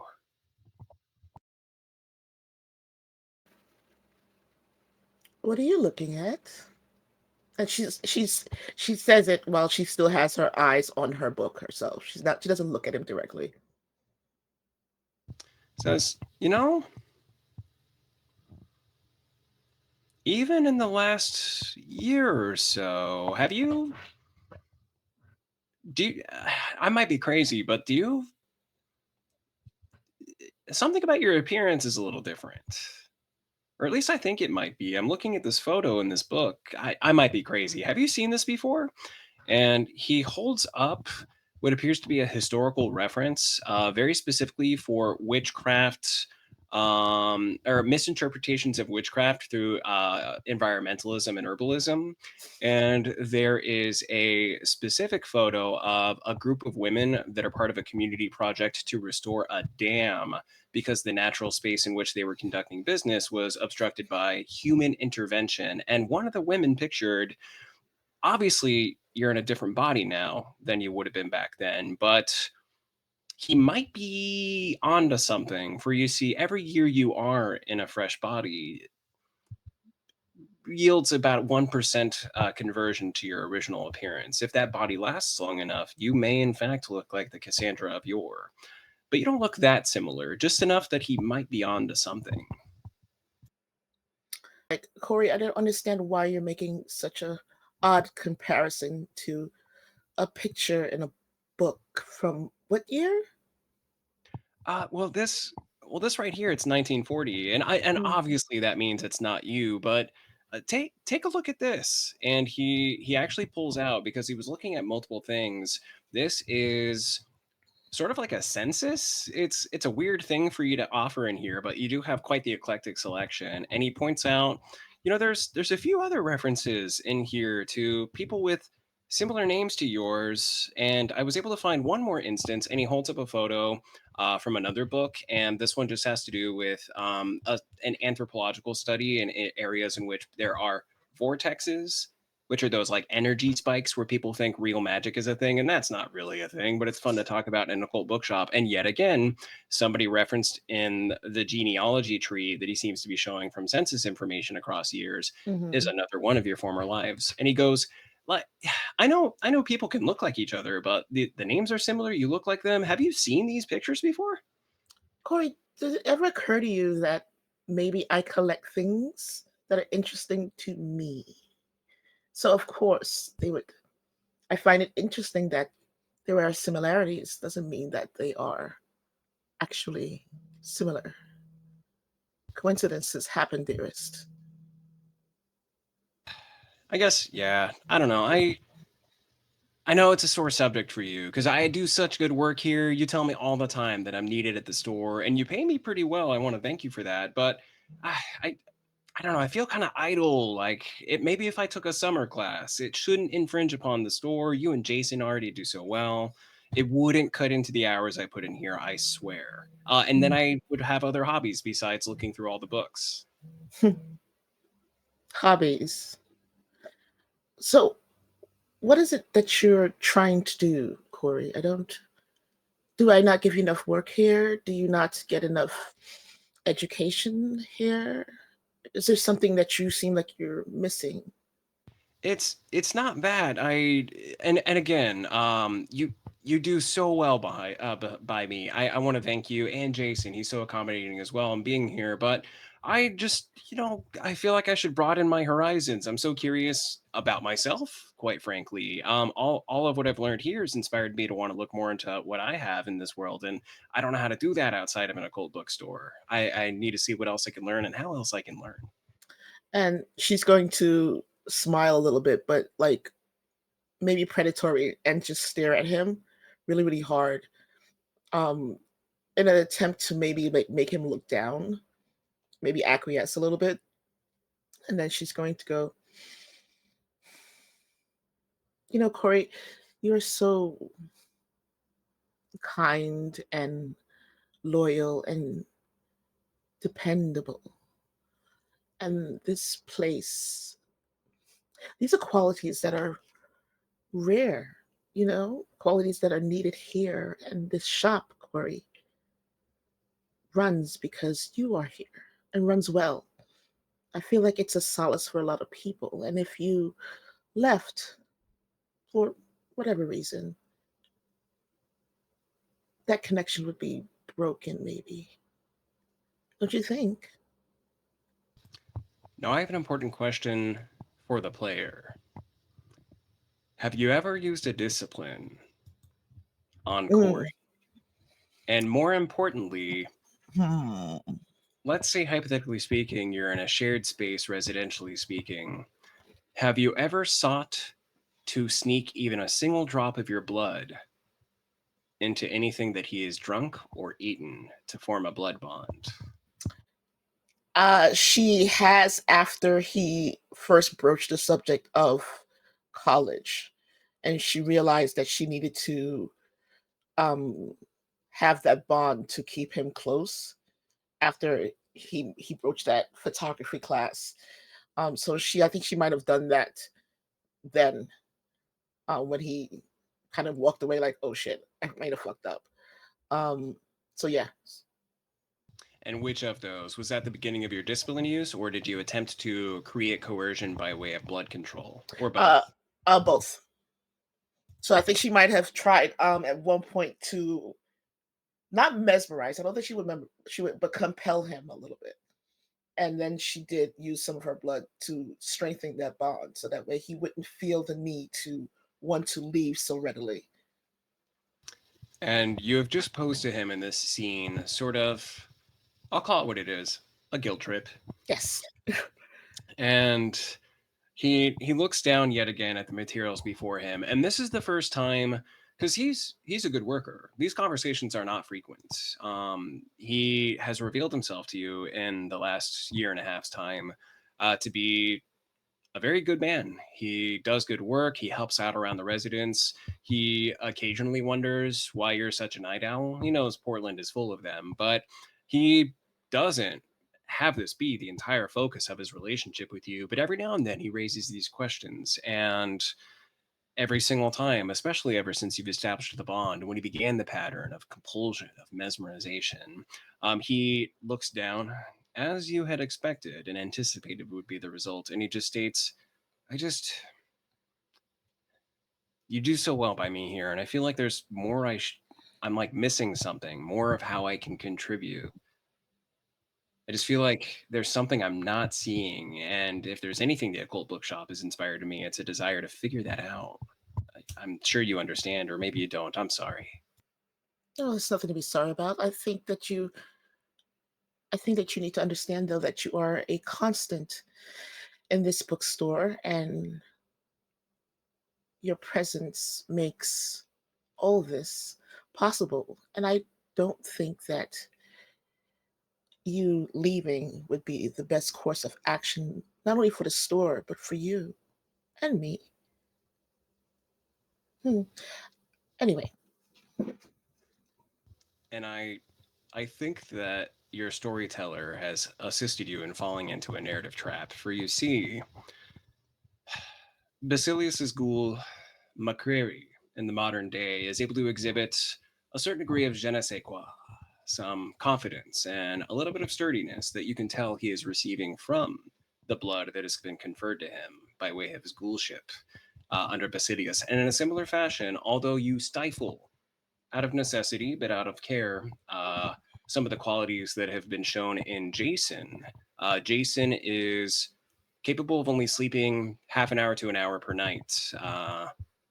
He is able to see pretty well in the dark, but on occasion, Jason is able to help pump a little bit of additional money into the coffers for the bookstore because he somehow predicts just about 1 in every 50 Powerball results. And it's known to Kindred that if you get your blood into a mortal, some of what you can do may find their way in there as well. And the blood bond that has been established results in a conversation that happens in August, just 2-ish months before the events of the story. And one day one day ends, and at night you awaken. You perform whatever routine might be necessary to be ready to go downstairs or upstairs. I don't know if you're a basement Upstairs. dweller or an upstairs. Yeah, okay. And you emerge. Corey's behind the counter. He's speaking with a customer, and you're actually quite impressed because he upsells something that you have deemed no longer worthy of your collection, but difficult to move, and gets it out the door with the customer. And he performs a few other impressive sales. He's coming along really well. He's hand selling. So he's making a bookseller's recommendation with aplomb on this evening in particular. And you're getting the vibe based on many of the nights that have occurred previously, that this will be a night wherein he does not challenge or bother you, and you're able to focus on other pursuits. Perhaps you're going to ask that favor of Judith because she owes you that boon from that one time. Other such thoughts cross your mind as you hear in your mind, not Jason's voice, because Jason can do this as well, but you hear Corey ask, "What am I to you?" And I would imagine you look up and you seek him out and you make eye contact. And even if you don't, the next time you look in his direction, he is staring at you with knowledge in his eyes, not fear, not confusion. I think upon hearing that voice, hearing Corey, Cassandra, she doesn't snap her gaze to him, but she slowly turns around, looks at him, and then goes and about her routine toward the back of the store, kind of like not really ready to tell him, but giving him the feeling of this slight feeling of family. Like she's not telling him, but giving him a feeling of family. And the last thing that you sort of experience as you convey that mentally, whether it's forcing the affect or if it's actually sending the words without trying to communicate, you actually remember. What's impressive for a kindred is that from the moment you die and your eyes open again, you become static. No longer should you have to worry about ailing minds, lost memories, but centuries will do that anyways. Although it's always there to be recalled, some things fall out of favor. The work to bring them back into full clarity is much greater. And even though you are in a situation where you may not be in your original body, your mind is as intact as it ever has been. But a memory comes to mind unbidden, one that you have not thought of for quite some time, and not wanting to dictate your life and your experience as a player, but as your storyteller, letting you know what you experience. You recall a time thousands of years ago with your brother. It's a memory that you haven't thought of for whatever reasons you may deem necessary, but it's something that you can feel in your mind is shared when you express that degree of family. And you can tell that that vision is being seen, not just by way of your mind's eye recalling it, but it's being experienced and telling more by way of the notion of family than you may or may not have intended. And before you can react, we come back to October 25th, 2025. During the break, a desire was expressed by Bard's Tavern to intercept or otherwise be ready to accept Tamsin back into the hallway, and let's open there. So, well, I guess if Tamsin wants to go first. I think Tamsin, on that note, finishes up the call with Jackson, like gets changed into sort of outdoor clothes rather than comfy clothes just to get ready to go. And then, yeah, we'll just like start coming down the stairs and probably sees Nemo just sort of loitering at the bottom of the stairs. Just like, hey, you ready? So Nemo's gonna tell you, like, this is cool and all, but I still have another purpose that I've actually come here to do as well. And I kind of need to go talk and see Sarah. Okay. Like now? Like right now? Well, I mean, yeah, if you guys don't need me or anything. Of course we need you. You're essential. Also, you do really good work. And also, I'm not that strong if there's a fight that breaks out, and I don't know if I fully trust the guy that was perching on top of my fridge invisible earlier. So You think we could loop around that way, maybe? I mean, you'd have to ask everyone else. I mean, it's not really my call, and I can't drive. I don't have transport, so we're going to have to use someone else's car. Okay, but if we go and kind of looks over at Roz, can we go with the paparazzi? I mean, have you heard Roz's music? I mean, like I didn't want to say anything before, but yes, I Pulls up do. phone and is like, "Look, I have every album." Look, I know. Look, it makes me sound old, but lots of my students have her merch. I see her face all the time in my classes, and so therefore I had to listen to the music. And now I'm a big fan, but I don't want to say it because then the students will think it's uncool if I say it. So we have to be cool. We have to be cool. Maybe get her to sign something later, but right now we have to be focused. No, I'm gonna get a picture. Okay, not now, but later. Take a selfie in the car. Take a selfie in the car. I will either go with you or I'll go. I don't know if Luca I has a got car or you. something. Take a full band selfie. I got you. I Okay, feel but like this is probably the perfect time for Luca to sabotage you guys. Hey, Rose, are you care to ride in with me? I got the R75 out front. It's got the sidecar. Please. Yes. You know I don't drive. Luca knows full well, specifically, Roz never learned to drive a car ever since they were invented. She has always been passenger princess. Her favorite car is chauffeur. And then as Luca and Roz are making their way down the stairs, Luca will bring up, you know, that last favor I did for you was a bit of a mess. You're going to have to pay me back quite with a bigger favor next time.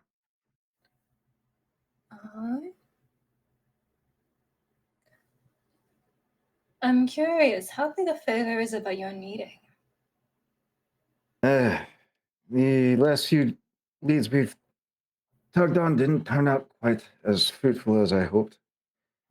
There's a particular interest that is just pinged for this Cassandra individual that I am potentially going to follow up on, but what sort of connections do you have into the magical aspects of the occult? You know me, I don't dabble in those things. I just know about those things, and maybe those who might be better equipped to help.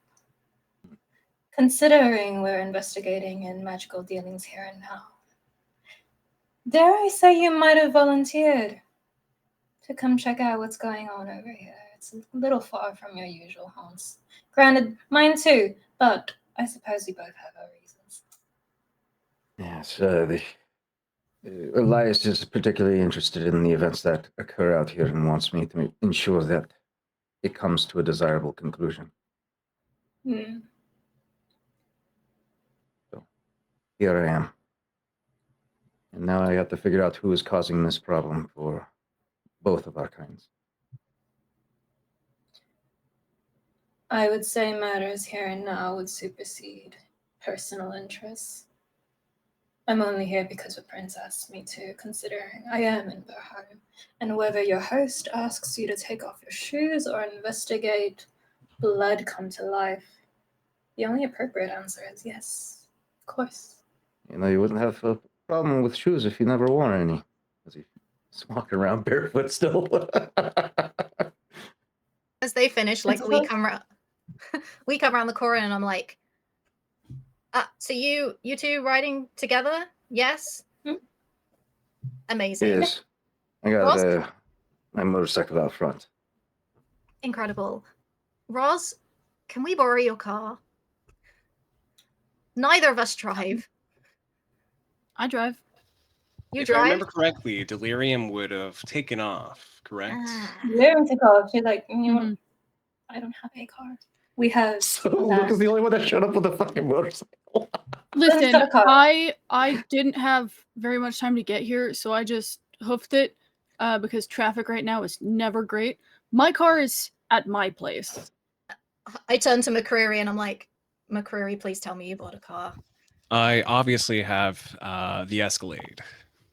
Thank you. Come, we'll go. Also, Luca, you were on my fridge and that freaked me out slightly because I don't appreciate intruders into my home. But, like, if you're part of the pack, I'd rather we get off on the right foot. So I want to say sorry I snapped at you. You can have as many muffins as you want. And if you're hanging around as part of the pack, then would you like like, I'd like to welcome you, like, properly. And I hold out my hand to Luke, and I'm like, take it or not, but you're part of our pack now, so I'd like to formally welcome you. Looks at you. Behind you, Go ahead. behind you, you hear mouthful. We have muffins. Luca As looks there's at like you. 4 muffins in his cheeks. Luca looks at you very quizzically. His arrival usually arouses a lot of suspicion, and a lot of he's usually met with a lot of apprehension to interact with him, especially some of the rumors that circulate around about him. So he's seeing this friendly demeanor as confusing, and he slowly accepts your hand. I must admit, this is unusual, but this does not change the nature of my mission here. You do what you've got to do, but, like, you're welcome here if you want to be. You're one of us, right? So work together and stuff. But just don't break into my house again, please. It's kind of rude. Oh, I did not break in. I slipped in while you were distracted. I feel like you're really leaning in on the technicalities of how you did that, but you could have just knocked and you'd have been welcome. I mean, in the eyes of the humans, technicality is key. If you break in entering, it's usually a step higher than just intrusion, higher penalties of law and whatnot. McCreary voices up. Yeah, this would be more the entering than the breaking. Depending on the state, it has some, but not much in the way of consequences. But I get what you mean, ma'am. And BT Dubs, he has never put his revolver away in your presence, so that's the expectation you have. And that's what Luca's used to. and really quick, how many dots do you have if you were to combine wits and insight? Wits, 3, insight, none. Okay. Yeah, Luca's not very insightful. He's very surface level with people. Doesn't care about the internal emotions of others. Believe it or not, that actually tracks with the lore that was explained without you having joined the call yet from yesterday. And as a result, I'm going to have you just make a wits check for me, please, All right. because you don't have insight. But I want. This is likely something that happens with Luca constantly, depending on the results of the dice. Let's see what happens here. A 1 and 2 failures.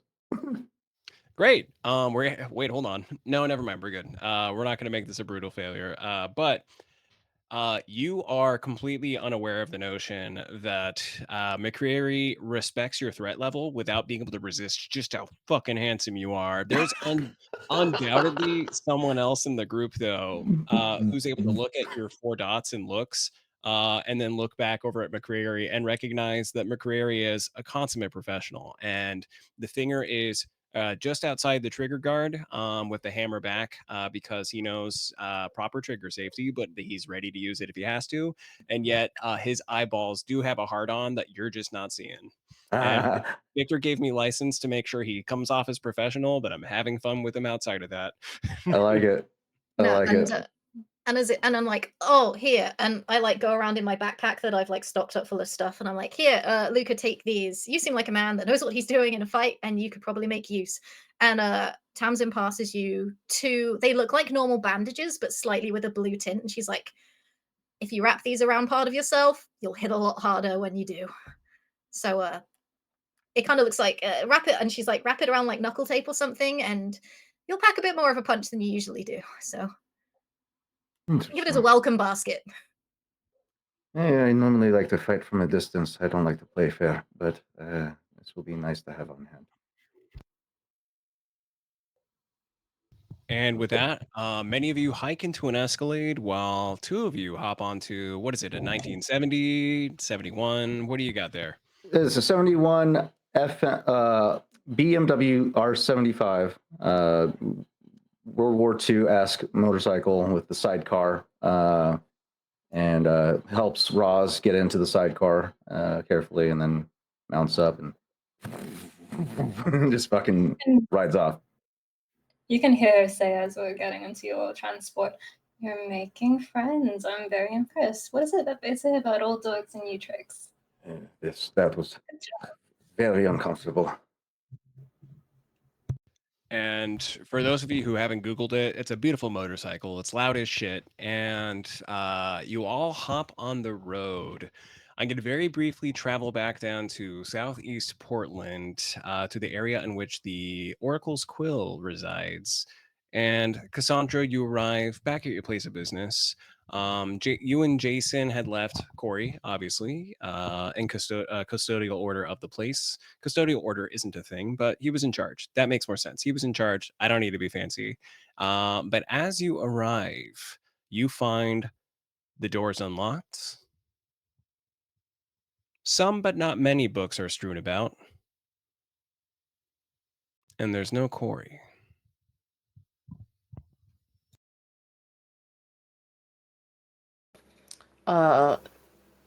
Cassandra's going to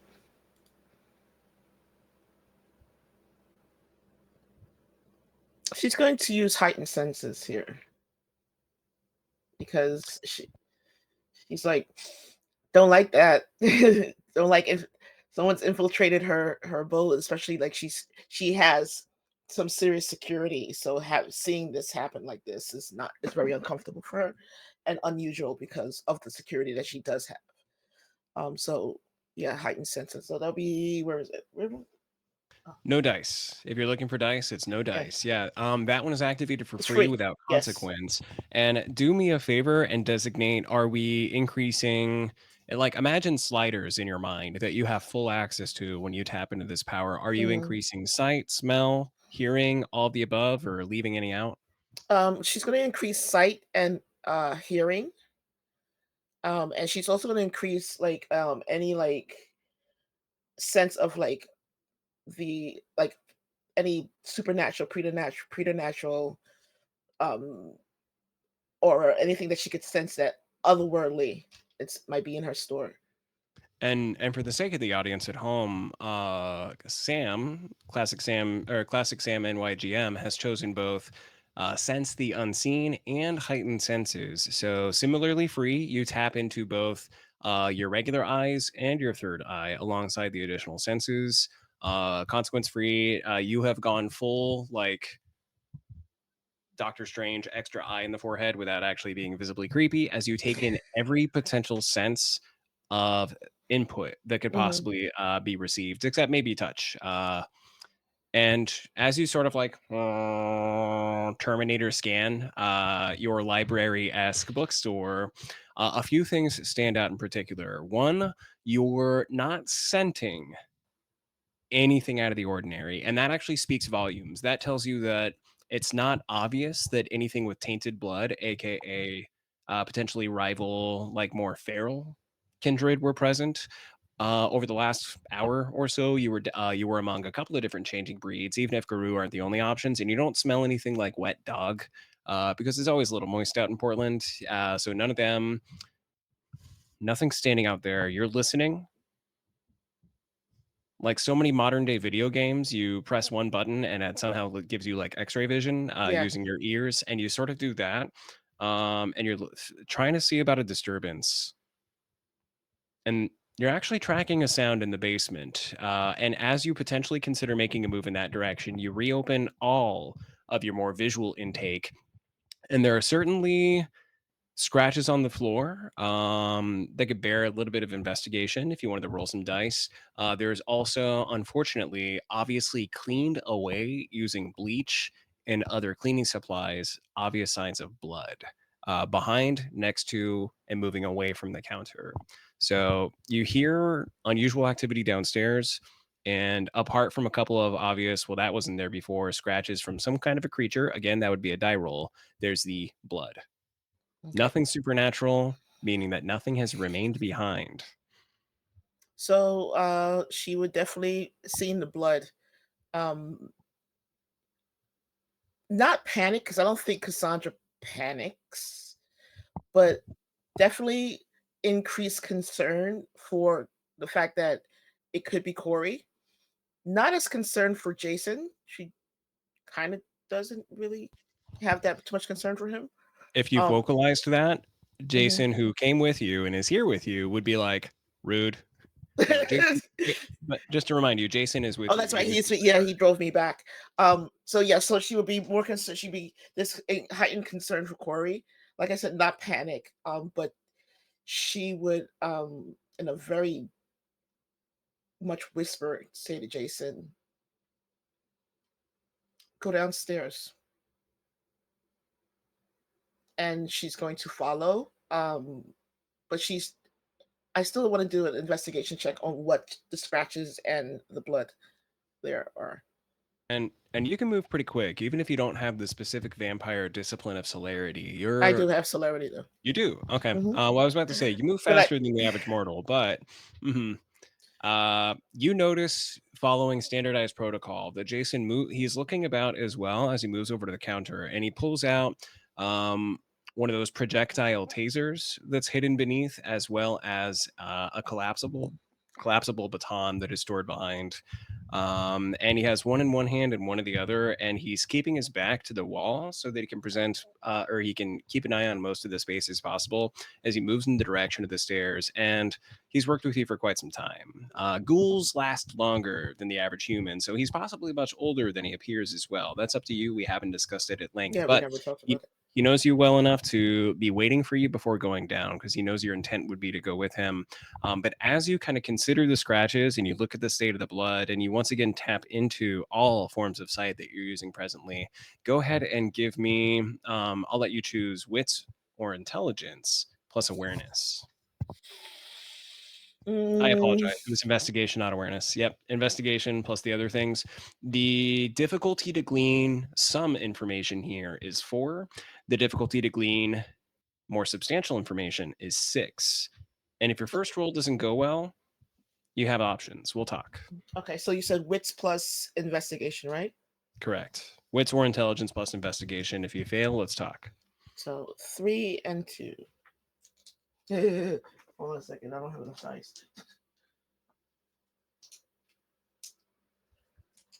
Oh boy. So that is a 2 6s, a 3, a 4, and a 5. That is a failure, even for the minimal information. What you can do, however, the most basic thing you can potentially do is give yourself a surge of blood. All that would Yep. require of you is a hunger check, and that would allow you to roll an additional 2 dice as you bolster intelligence or wits, whichever of the 2 you rolled. Let's do that. Make your hunger check. Blah, blah, blah, blah. Sorry. 1. Now, for the record, you accepted blood back at the house. So Yes. your increased hunger went from 2 back down to 1. However, you're now back at 2. Okay. And the voice in your mind, the loudest of them that you hear in moments such as these, speaks to you and says, "You're wasting your time worrying for the mortal. This affect of your family will be born again elsewhere. Focus on other pursuits. Feed yourself. Feed your drive." And out of your concern for your great, I'm going to say that mentally 100 more times, nephew. Yes. I am going to have you very quickly make a willpower check for me, please. You're just going to roll all of your willpower dice, and you do not need to include any hunger dice in the roll. So just however many willpower you have. 5. I'm not going to voice what the difficulty or what the consequences are at the moment. Your difficulty is only 3. Your difficulty is only 3. Okay. 4, 4, 4, 2, 1, 5. You did mention you have celerity. Yes. Even if you don't have a lot of points in celerity, you already move faster than the average human. Even a ghoul who might move a little bit faster than the average human isn't prepared for a vampire who, out of anger and fear, whether or not it's expressed, can't stave off a vampire pouncing upon them. You give briefly into your bestial nature as you're able to get rid of that 1 hunger die you just took on, as you begin panic feeding on Jason. And You draw enough blood to satisfy one hunger, which in this moment would just be a single pint. If you can regain control of yourself as Jason is driven to the floor, dropping the weapons, you feel as his hands are scrabbling simultaneously to push you away and reach back out specifically for the taser, which has now fallen about a foot outside of his reach. But he's squirming. He's not trying to shout. He knows not to try to draw outside the store attention inside and put you at risk. He wants to save his own life, but he doesn't want to put you in harm's way. That is the power of the blood bond. You draw 1 pint of life, turning it into your own vitae because you are afraid. You have been cultivating this resource in the form of your, once again, great times, how the power of however many resource, and it has been taken. Your hunger wouldn't stand for this. That's why you're doing what you're doing presently. You've only taken a single pint. Please make another willpower check. Same difficulty. Oh boy.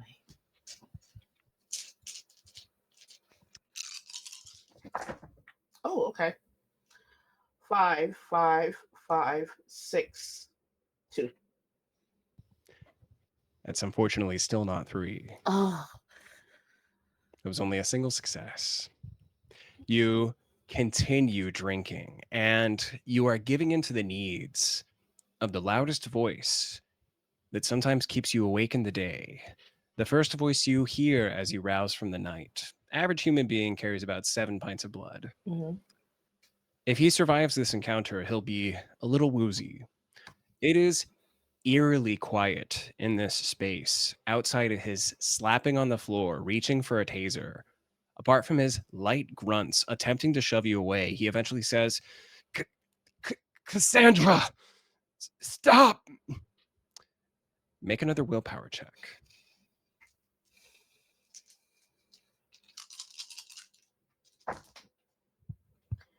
6, 6, 3, 4, 3. It's a fail. Yeah. He's slapping the floor much less intensely. His shoving in your direction, much less strong. The beast within is telling you this. No one believes you. Not even he believes you. This is how you show them that if they do not listen, they don't belong. Make another willpower check.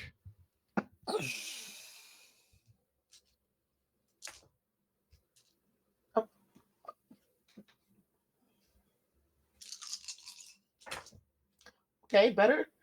4 6s and a 1 and a 2. 3 pints.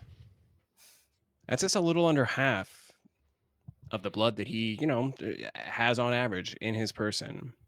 And you come into the knowledge that you can choose to keep feeding, and that will quell the remainder of your hunger for the night. It will ensure that the beast does not interfere in the rest of your night's activities. It might not be a terrible idea, because if whoever got fucked up in this store is Corey might be out there.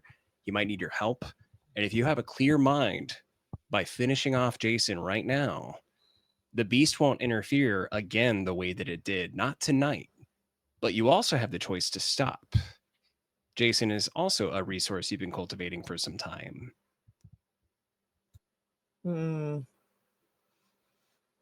I should have asked this before.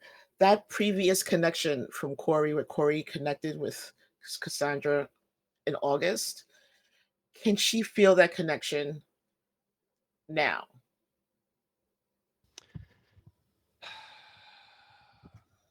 It's narratively interesting if we give you a chance. Technically speaking, you'd have to be rather close for such a weak blood bond before you would potentially have a means of exerting control of this nature outside of disciplines that you don't presently have. But narratively speaking, be much more interesting if I gave you a chance.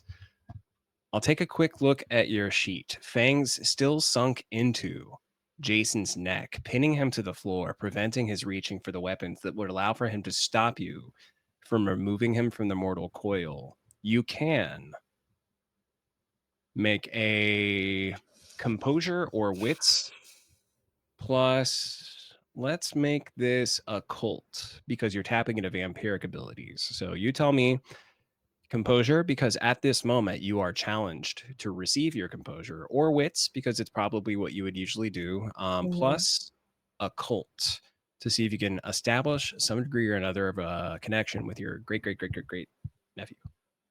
Let's do composure and occult. Yeah. So that'll be 7. All right, one more. You guys remember when we were doing top of fridge antics? Yeah.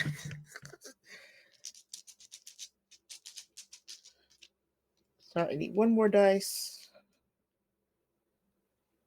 All right.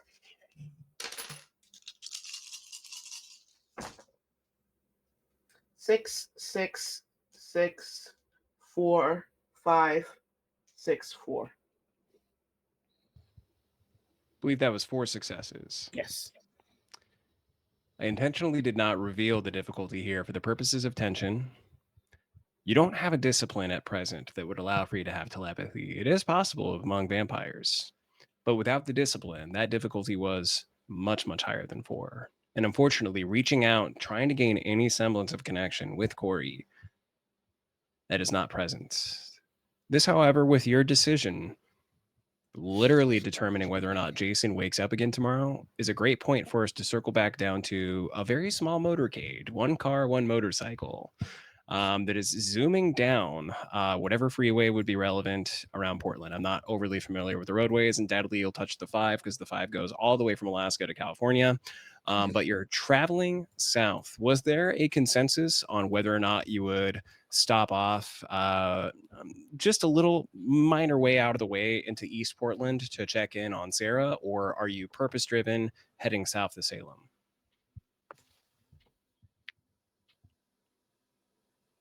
I mean, we could stop. We're with McCreary, right? So I'd send a message to Roz because she's not driving the bike, and I'd say, we're making a slight pit stop. Go on ahead without us if you want to, or come with us. It's just to see a friend, and it will be done imminently. Roz would have given you her private mobile between the 2 phones that she has because this is night world business. She will tap Luca's shoulder and actually hold the screen in front, lean over to hold the screen in front of him, knowing damn well he has the control to make sure we don't crash.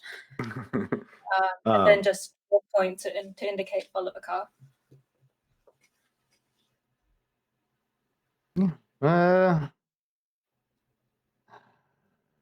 What do you think? We scout ahead or see what these? See, the problem with scouting ahead is that means there's only 2 of us, and if there's more than 2 of them, we start to have problems. I don't intend on being discovered anytime soon, do you? Yeah, but I also like being prepared with what we're about to face, and better to do that with people from the area. Fair enough. Let's make a stop and pick up some firepower. And with that, I believe Luca does have a contact here in Portland that allows him to pick up, make some exchange of goods or some bang bang. Oh yeah. Last time, it was honestly only a paltry $2,000 to get a high power rifle, which was a confusing weapon to bring into the sewers. But it was. But we don't balk at the decisions of a specialist. If you know how to use it, you can use it even outside of ideal conditions. But you do have a number, and folks, in real life, I've seen somebody text and write. It's not impossible. If you needed to, you could begin the process of contacting this individual while still writing. But this would mean still splitting off, however, not splitting off and heading down towards Salem, which is what Roz expressed concern over. So that seems fine. Focusing on the other group just for the moment, as you shoot this text message, you begin heading off in the direction that you know you can find your contact. If you were previously in West Portland, you know that they're going on a brief diversion to check in on a friend. even if they get ahead of you heading south again, you're on a pretty good bike that you've maintained very well. You'll catch up. Escalades also in 2025 stand out, so you'll probably see them on the road. But you begin heading over to North Portland, not too far away from the airport. And as they continue east, heading around over to very specifically Heartwarden centric territory. They're certainly not the only Garou who hang around Mount Tabor Park, but that's certainly an area in which they focus. And there's neighborhoods around Mount Tabor Park, one of which is where Sarah resides. Whether or not you've ever been there, you're close enough that you know how to get there. And before long, the courier pulls up outside of a residence just to protect people's privacy. If this becomes the biggest vampire and werewolf show ever, I don't want people showing up to see this location from the show. But you stop off at a house outside of Mount Tabor Park, and there's her home. Did anybody try to phone or text ahead? The lights are on.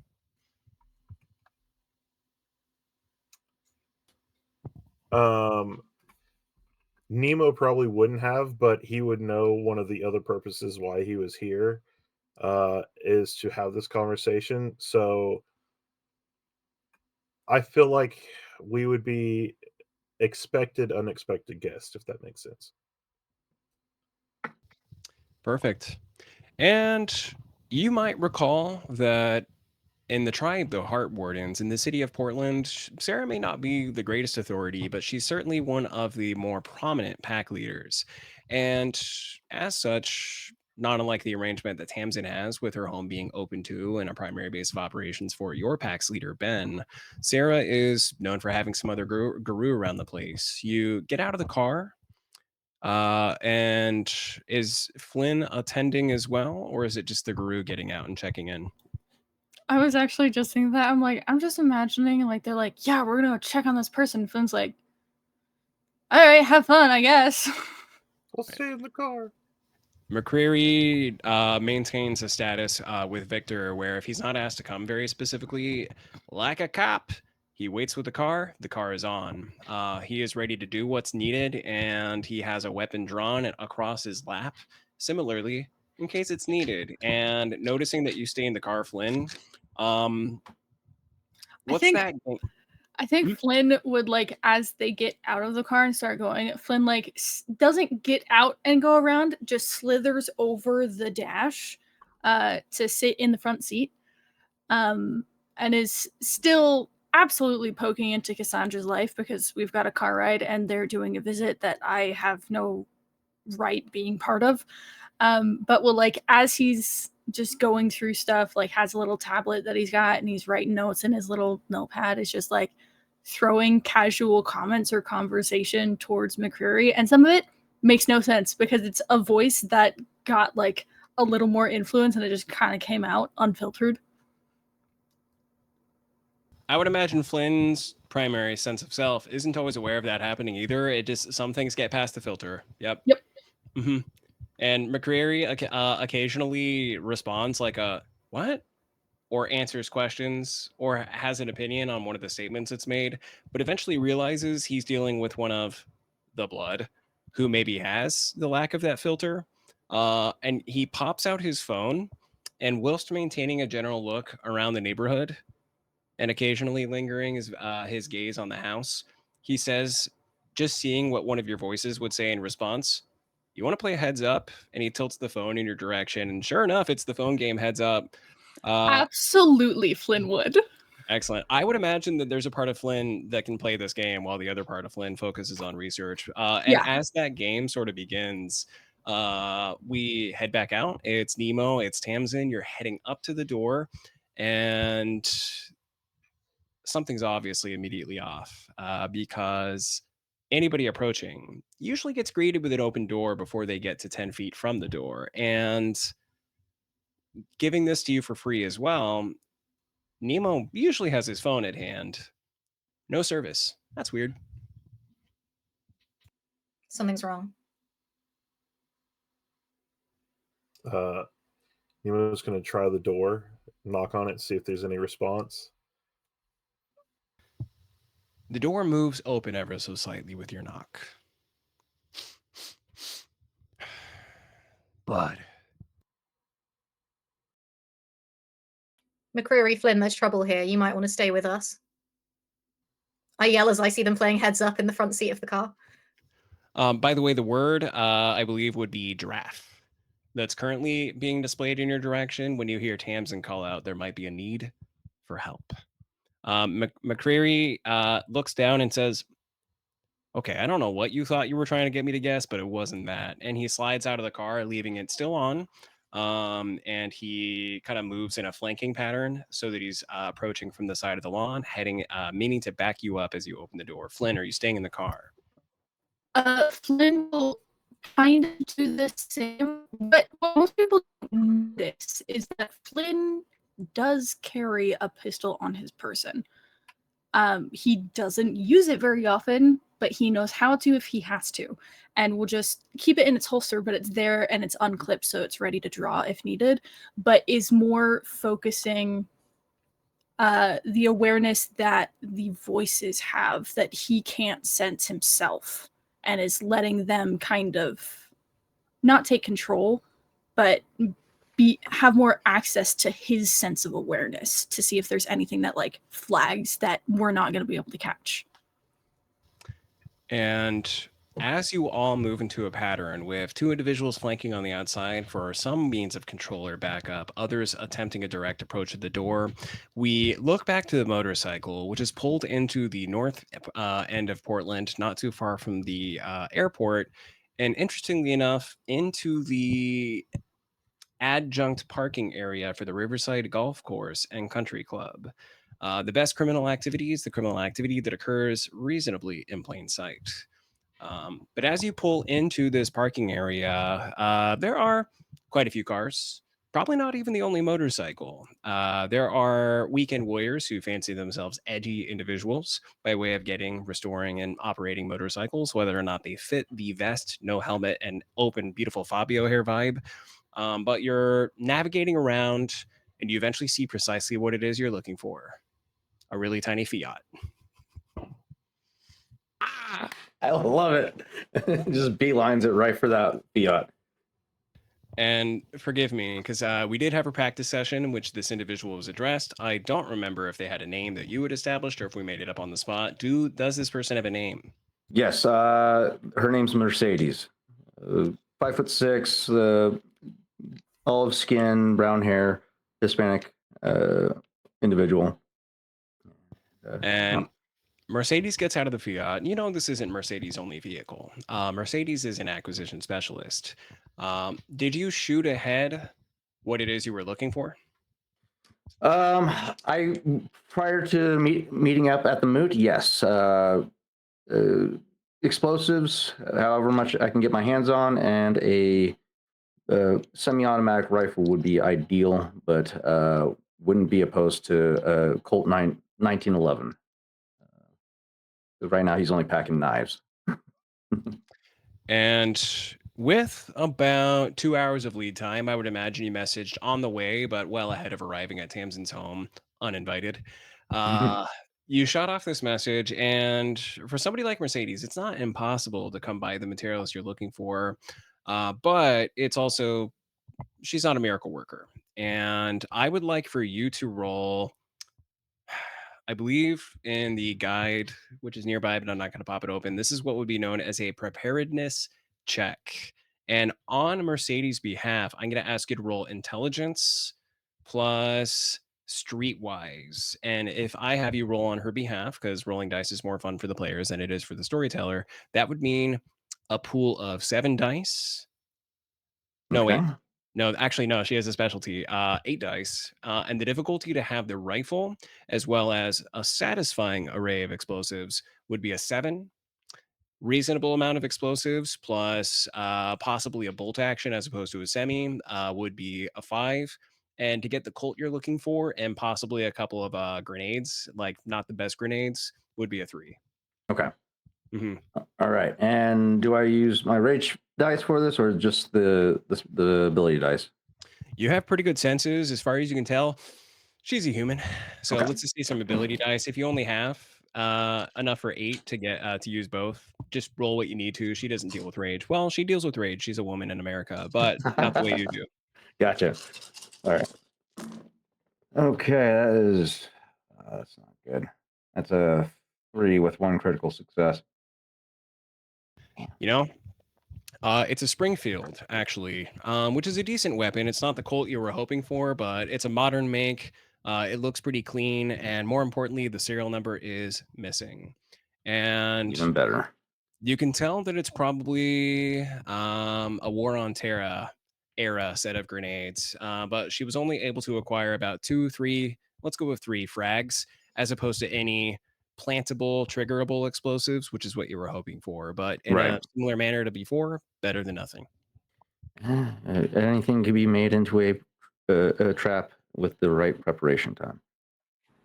But are Bingo. you really dead set on those explosives, considering we're in such mixed company? Like, do you really, really want them? Like, you're the specialist, whatever, but I'm just saying, I like to ensure my escape routes are protected. your escape routes. Yes. So Our stick close escape to me, routes. and you'll be fine. Mercedes, by the way, pipes up and says, I mean, you gave me kind of short notice to put these materials together.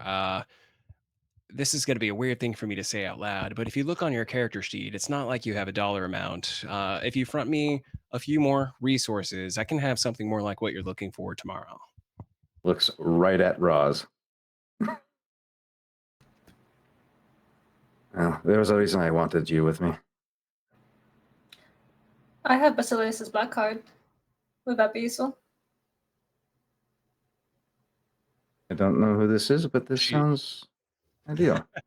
She Mercedes speaks up and says, is it connected to Venmo or Dell or Zelle? Adele? Yes.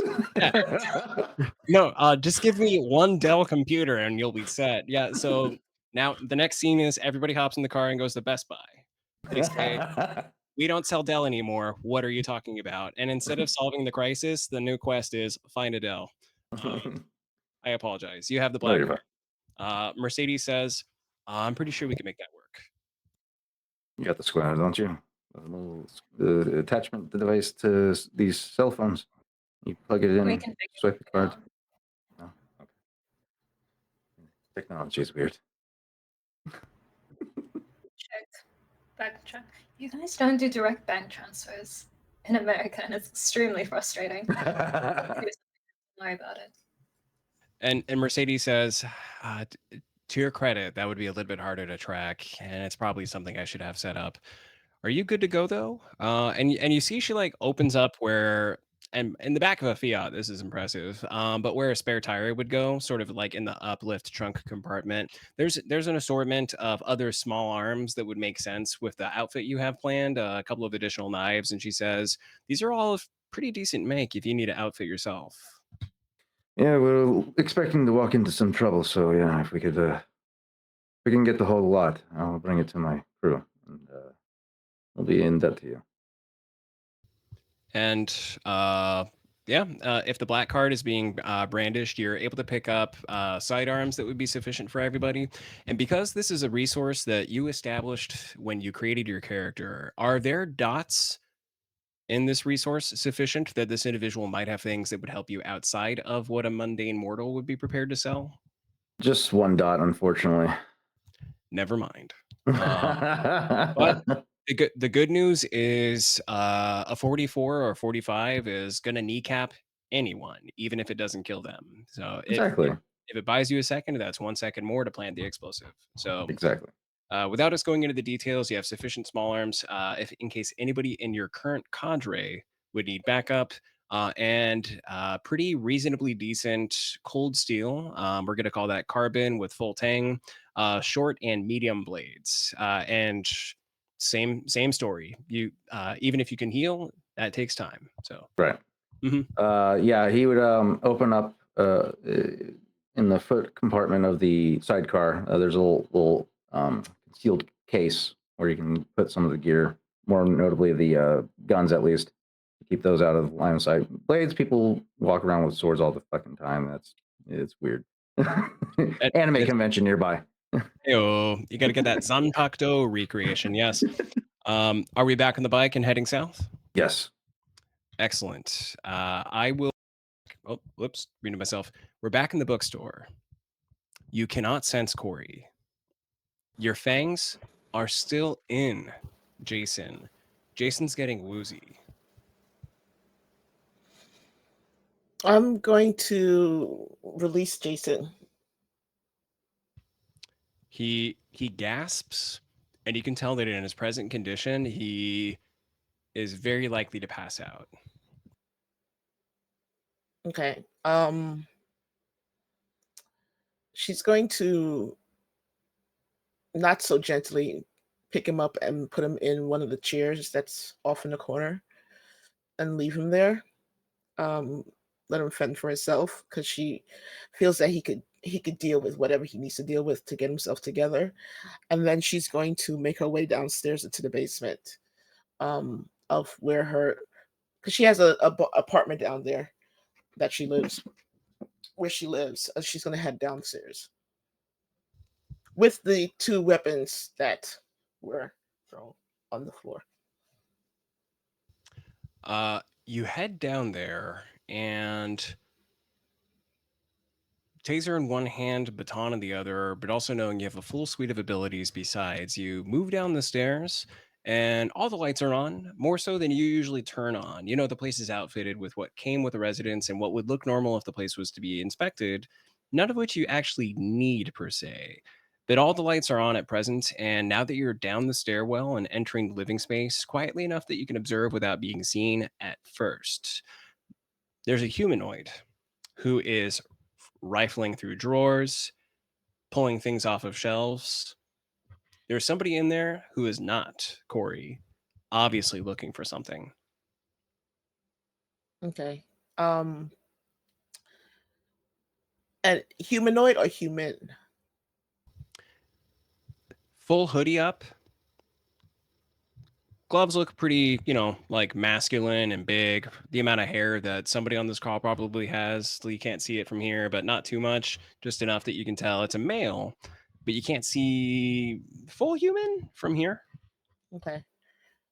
Using celerity, she's going to taser in hand, get up behind him as quickly as possible, and tase him immediately without asking any questions, without letting him know that she's there.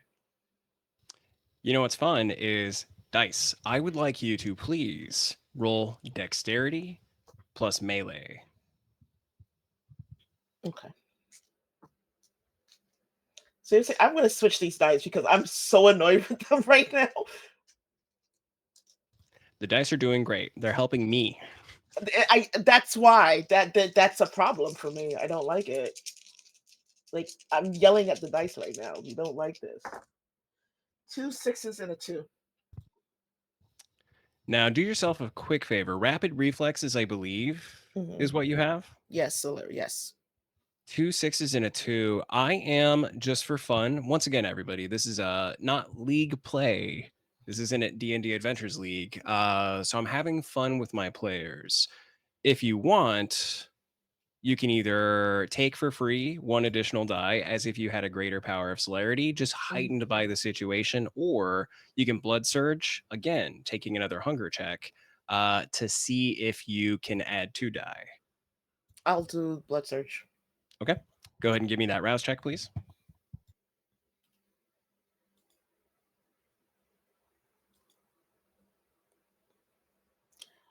That's 1 success. It was only 1 die. What did you roll? I just used the app, so hold on a second. Oh, sure. Well, if you got a success, that means your hunger did not increase. And as a result of feeding partially from Jason, you're down to 1 total, but that does allow you to roll an additional 2 dice because you had 2 successes. Go ahead and roll 2 more. This individual, despite your great speed, heard you coming at the last minute and is attempting to block. So they are similarly rolling a block check. And as an active block, I'll let everybody know that they are doing they're choosing dexterity, and this would be brawl. And this is not to attack. This is to defensively ward. And that for me is a pool of 6 dice. So go ahead and roll your 2 extra. You currently have 2 successes. Switching Again. dice. Switching Great. dice. I'm sorry. No additional success? Not yet. I'm switching dice. Okay. 2 6s. Thank God I switched dice. Now, exciting news. I got 4, but so did you. And victory goes to the runner. So you do, in fact, get a taser up in there. There is no excess of your roll versus there. So there's no innate damage. And I'm going to be honest with the crowd. I didn't bother to look up what a taser did damage wise in Vampire the Masquerade or Werewolf the Apocalypse. I believe that a lot of the group would find it to be reasonable, however, that a taser, because there are models where you could either manually jab or you can shoot from afar, because this was a projectile taser, would likely do 2 points of superficial damage. Does that sound fair to everybody? Yep, that sounds right. Perfect.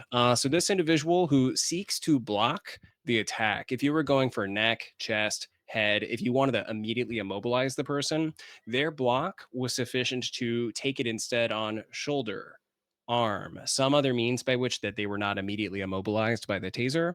And this individual backs up maybe only about 6 inches further away. And with your celerity, your rapid reflexes, you're immediately upon them still. I would like you to do me a very quick favor and give me either wits and insight or wits and awareness to see if you notice something in this moment. Wits and let's do awareness. Okay. And just to let you know, we're going to do a classic thing I've done tonight where 3 will let you know something, 5 will let you know something more.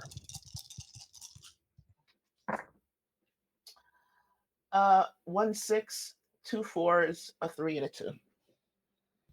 So you unfortunately don't glean any additional information, but that doesn't mean you're blind. This isn't a mean dungeon master. What happens, however, is you dart forward at rapid speed. You jam a taser, and you're pretty certain with your speed you should have gotten it into a compromising position. But out of panic, they get an arm up. They take the jolt. They dance back at similarly quick speed. And in the flash of an eye, they immediately begin to twist, turn, and enlarge, with the maw growing longer, with teeth gnashing out, with ears growing up along the tops of its head, with claws forming at the end of their fingers. You're standing in front of what appears to be a werewolf, and their direct action out of whatever form of rage, fear, surprise they might experiencing is to similarly swing back in your direction. Now, I'm imagining you would either like to dodge or block. Does that sound good to you? You want to try to dodge, probably?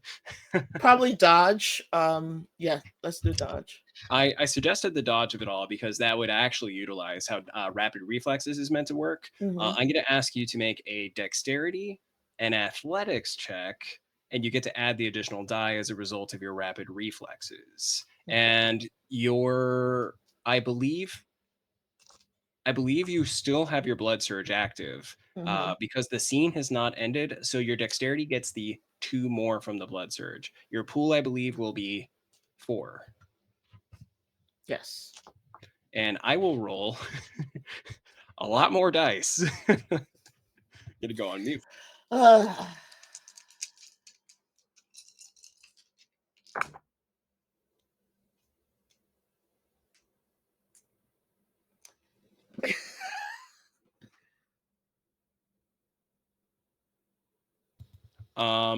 Needed to stay on mute so the dramatic tension wasn't cut by way of all my smiling and laughing. I got 7.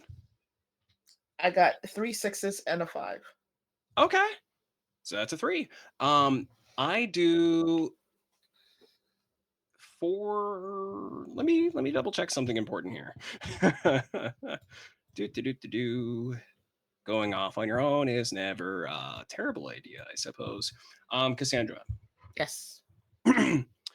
You dash into the space. You jam the taser into a critical region, which is quickly blocked. This individual with wide eyes dances backward, quickly morphing into a tall, lupine beast before you, tearing through much of the clothing, but Hulk style, still wearing its tighty whities. And as it swings its paw down in your direction, you dance backward in a fashion that, had you been fighting anything or anybody else, you undoubtedly would have survived the night. Mm-hmm. And you'll still survive.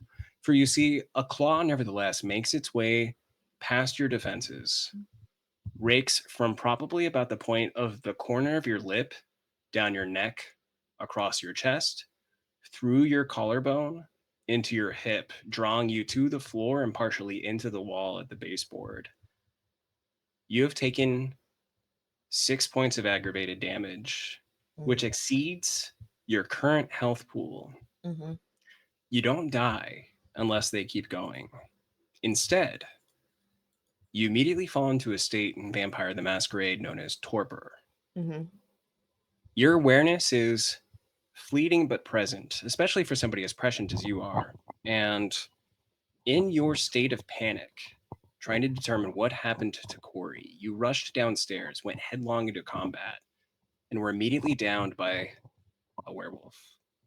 But this werewolf, one of the things you take in, backs up in a panic and flees up the stairs. You don't need to roll insight to realize that that doesn't seem very rage filled. Outside of Sarah's home, because you're not dead, I want you to at least rely on the notion that your unlife is still present. Outside of Sarah's home, I might need to bring an end to this soon. Nemo, Tamsin, with a flanking McCreary and Flynn. The door pushes ever so slightly more open. I'm just going to narrate that for you.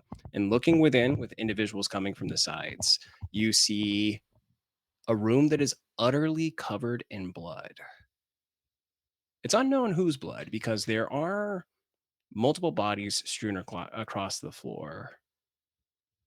And they all appear to be in homid form if they were changing breeds, which would be unusual if any fellow Garou Nation members had gotten into a fight and changed. You don't fall back into your human state.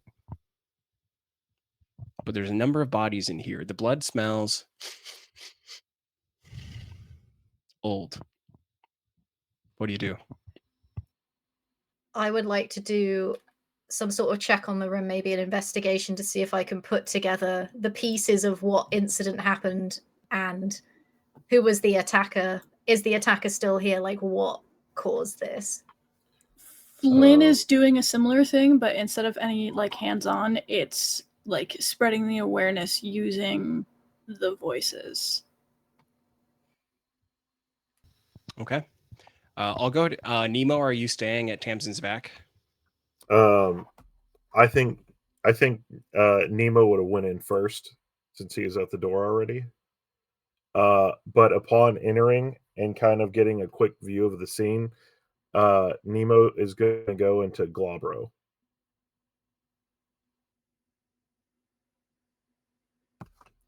Storyteller, you're muted.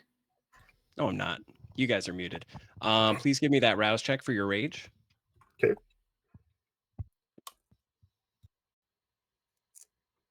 I got teeth. Perfect. You're a little bit more angry, and now I have that in my back pocket. But you bust into your Glabro form, straining but not overly stretching the clothing that you bear. Does your Glabro form, as you go full Michael J. Fox, have any distinctive features, or I wouldn't necessarily say it has very much. It is a little more wolf-like, but as he kind of starts changing, he just throws his hood up. respect? Passing into the space, keeping sort of a defensive posture, being the first one through the door, checking as needed. Tamsin, you follow soon thereafter. It's clear, at least at the moment, that the primary entry space of this home doesn't feature any living beings. I would like for you to make an intelligence plus, let's go either medicine or investigation. While you put together that pool, Flynn, you give in to the voices momentarily. You don't just want your own perception, you want to know what the other voices have to say about the situation. You use the power of your blood to issue a command to them. They can finish heads up later. Stay focused on the matter at hand. And what I would like you to do is give me wits and awareness. And this isn't anywhere in the book, but I would like you to use an additional die because you're relying on the help of the voices inside. Tamsin. 8 successes with a critical. Jeez. Sick. Whoa. Hey, that's pretty cool. We'll get back to Flynn in just a moment, but Tamsin, you are immediately going to work. You specialize in a variety of sciences, and at the moment, you are seeking to increase medical and phlebotomy-based understanding, which is incredibly important as you just initially take in properties of blood. One thing that you've learned either through experience or your work with Dr. Jackson is that vitae boils off, leaving behind a disgusting residue. You don't see any apparent sources of what would be vampiric blood had they been part of the conflict. Had the unfortunate fighting still happening in the streets between vampires and werewolves continued its way to this home. Surely vampires would spill blood if they were involved. There's no vitae. That was not the case. Much of the blood, as a matter of fact, based on your senses and just initial investigation, appears to be mortal in nature. And you're looking through the space and you turn one of the bodies, and something that's immediately apparent without you necessarily tapping into any of the gifts that you have is the unnaturally twisted visage of some of the mortal bodies that you're coming across. For those of you at the table and at home, when Fomori, humans that have been twisted by spirits, whether of the Weaver, of the Wyrm, when revealing their true nature, can usually become, as I described previously, twisted beings, no longer resembling their former selves. And there are at least 7 slain Fomori present in this space. No sign of any Garou just yet. Fomori here. They seem to have maybe attacked or been taken down, but I see no Garou and no kindred marks here, which is, I think, in this case, a good thing. And I turn to Flynn to see what Flynn is looking at. So what you see when you turn to look at Flynn as he kind of temporarily lets the voices have more control, his eyes that kind of maybe could be mistaken as a brown if you're not really paying attention are red, solidly red now. And his eyes hit this kind of void state. And I had 2 criticals and 3 successes.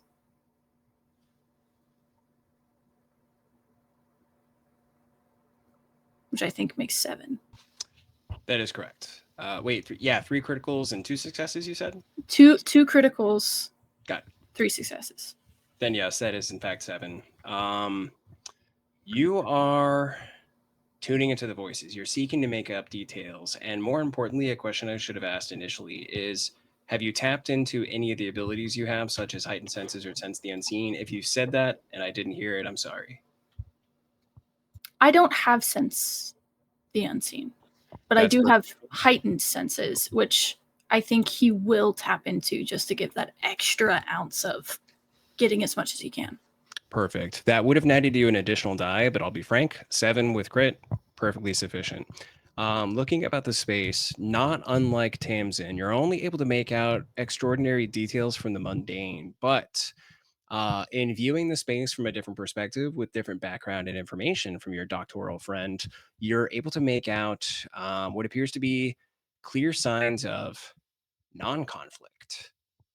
You are looking over the bodies, you're looking over the markings in the space, and although there are claw marks that would be consistent with feet being dragged that themselves have claws, it's not actually the digging of strikes. It's not the digging of bracing oneself to attack or to defend. It appears as though all signs seem to indicate a mutual slaughter wearing Garou, who undoubtedly would have at least gone into wolf form, if not one of their greater dire wolf or full murder machine forms, actually took part in whatever conflict took place here. And confirming right alongside Tamsin, you don't spot any bodies that seem to be non-mortals.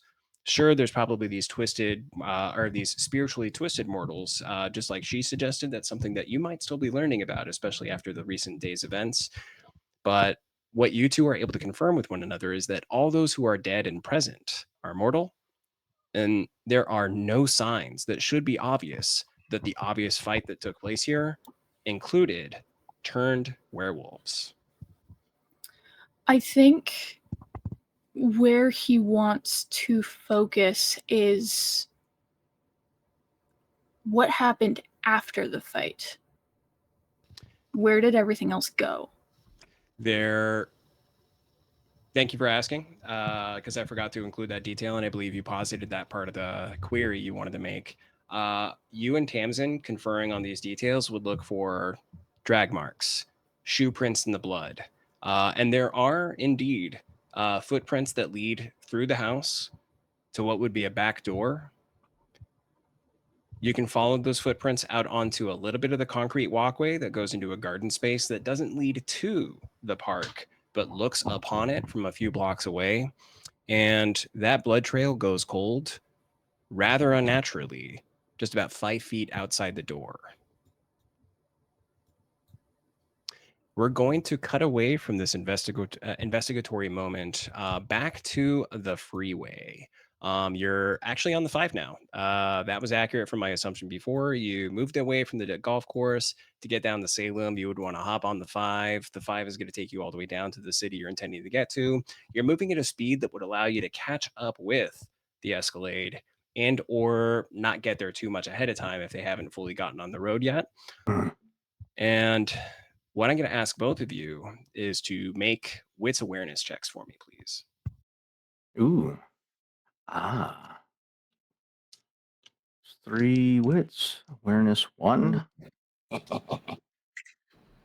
Would hunger die kill the one? Question mark. Always hunger, always rage, and I believe you both still have 1 of each. Difficulty? Thank you for the reminder. To see what I have indicated here, believe it or not, we're just going to go with their standard worth rolling dice difficulty of 3. Okay. I have a whopping 5 successes, 1 crit success. I have 4 successes. Both of you have passed the requisite information to notice the obvious fact that you're being followed. Ooh. Ah. I like that. Mm-hmm. Not probably about 3 vehicle lengths behind is a 2004 era Honda Civic, a vehicle that is ostensibly not worth noticing and is obviously noticed as what's following you. Pretend this is a compact. Are the windows tinted or are people visible? It's late enough at night because vampires, obvious, that it doesn't matter, unfortunately, whether their windows are tinted. It is difficult to make out features of those who might reside within, but it's obvious that there are 4 individuals in the car behind you. With my Vampire. Sorry, go ahead. vampire, you said they're vampire eyes? I was calling out that Roz had vampire eyes, which lets gotcha. you see that easily, yes. Okay. I'm going to spend a willpower point to heighten, sharpen senses to discover, using smell, the nature of these pursuers. Okay. There is a difficulty of determination as to whether or not you can make out certain beings. I believe Right. you can add a dot as a result of your use of the gift to a wits and awareness check centered on smell. So let's have you build wits and awareness and add that extra die for the use of a gift. Nice. I like it. All right. So wits 3, awareness 1, 2, rage, and sharpen senses. Difficulty of all awareness checks are lowered by wisdom. Oh, so I have to roll the skill, I think. Yep. And then what's the name of the gift? I'll read it aloud. I'll look it up really quick. Just so sharpen senses, page 182, I think. Or that's not right. Sharpen senses, 148. Activating the gift, the difficulty of all awareness tests made by the player are lowered by the character's wisdom to a minimum of 2. So my wisdom is 2 dots. So it lowers it by 2 if there's any difficulty. There we go. For edification, I do believe it states difficulty somewhere to be able to determine certain creature types. Am I crazy for thinking that? Alex, Jacob, I think that's come up before. Hear me out. If it's not evident on the page you're looking at, I already have a set difficulty in my mind. Okay. So let's just have you roll a die. We're gonna shadow this difficulty like I've done with a few other things, and may the odds be ever in your favor. Oof. 2 successes, 1 crit success. Okay. That is for what it's worth. The lower of the difficulties would be to sense additional changing breeds. The next above that would be Kindred. 2 is all you received. Oh wait, you said 2 and a crit or 2 Yeah, with crit? 2 and a crit. 2 and a crit. 3. Okay. You're able to determine that you're not currently being followed by Kindred or Garou at the very least. Interesting. Mm-hmm. All right. So whoever is in this car behind us is not one of us. So that's interesting. Shall we meet up with the group, or shall we take these this pursuers on a ride? This is sort of above table to the storyteller. Is it evident from the license plate what state these pursuers might have come from? They are Washington state plates, and Washington is the state just north of Oregon, and it technically is right across the river, which is just to the north of the city of Portland. So it's not unusual to see Washington plates where you are presently. It's just not another Oregon plate. Take them for a ride. All right. We should check And the tail while we have the chance and the time. let's see how interesting we can make this ride. Now, Luca, how familiar would you say you are of the Portland area? And you can get on a scale of 1 to 5. I'd say probably a solid 2. He learns a little bit on his way to new locations, the demographic, just to get familiar with access ways, especially with the motorcycle. He's got a little more maneuverability, so he's going to learn like not sewer ways, but canals or and whatnot that he can break off into to try and break pursuit. And it's reasonable to assume that even if you're not as well versed with technology, you're with Roz at the moment, and Roz can probably help you find somewhere once it's safe to use navigation. Yeah. That'd be a good assumption. Okay. Oh yeah. By the time you made it became known to you that you were being pursued, you would have the opportunity to hop on a different freeway entirely. That way, you're not heading directly where you wanted to be going with pursuers behind. Mhm. And you probably don't want to get pulled over necessarily by any cops, unless you think that could be a strategy. Perhaps these pursuers will pass you by. Do you want to try to attract attention, or are you just going fast enough to make it harder to be seen? Fast enough to be harder to be seen. Getting direct interaction with cops right now is not ideal for him, especially Now, with all these guns and blades Yeah. in his right. well, when you put it that way, it's almost as if I was trying to entrap you. Go ahead, do me a favor, and I'm going to let this be your determination. There's a certain degree of mental acuity that comes into play with reference to plan a circuitous route in traffic to not be hit that you could probably justify either dexterity or resolve plus drive. And I think dex is probably higher for you, but just in case it's not, I wanted to give you the option. All 3 are the Dexterity, same for me. well, there you go. Go ahead and give me dex and drive. And just to make it more interesting, Roz is assisting in some way, shape, or form to justify 1 more die. I appreciate the assistance. Thank you, Ross. And All right.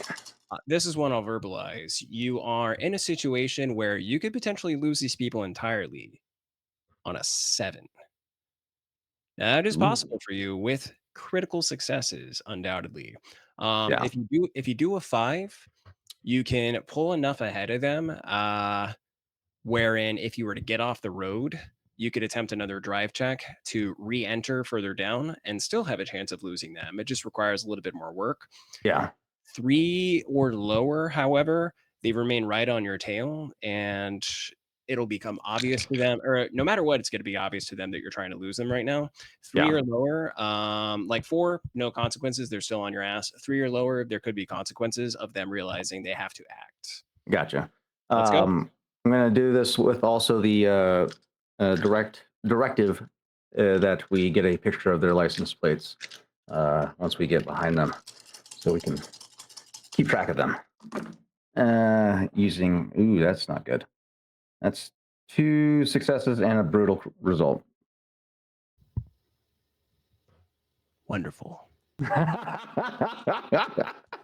That's just great for me. You let's see. I have Google Maps open. I'm not overly familiar with the Pacific Northwest, despite being a big fan of visiting. You were on the 5.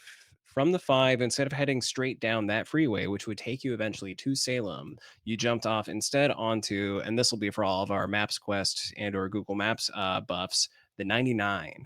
The 99 will eventually get you down near, but not to Salem. And you get clever, or at least you think you're trying to get clever, because there's another freeway that'll loop you back up in the direction of Tamsin's home. And you think to yourself, if I can get back up there are the winding roads next to Forest Park, where if we can't get rid of them, we at least have the advantage in potentially hopping off and ambushing them. And it's with this mental process that you get on to the next freeway, and you pass through a section that's not as industrial, not as residential.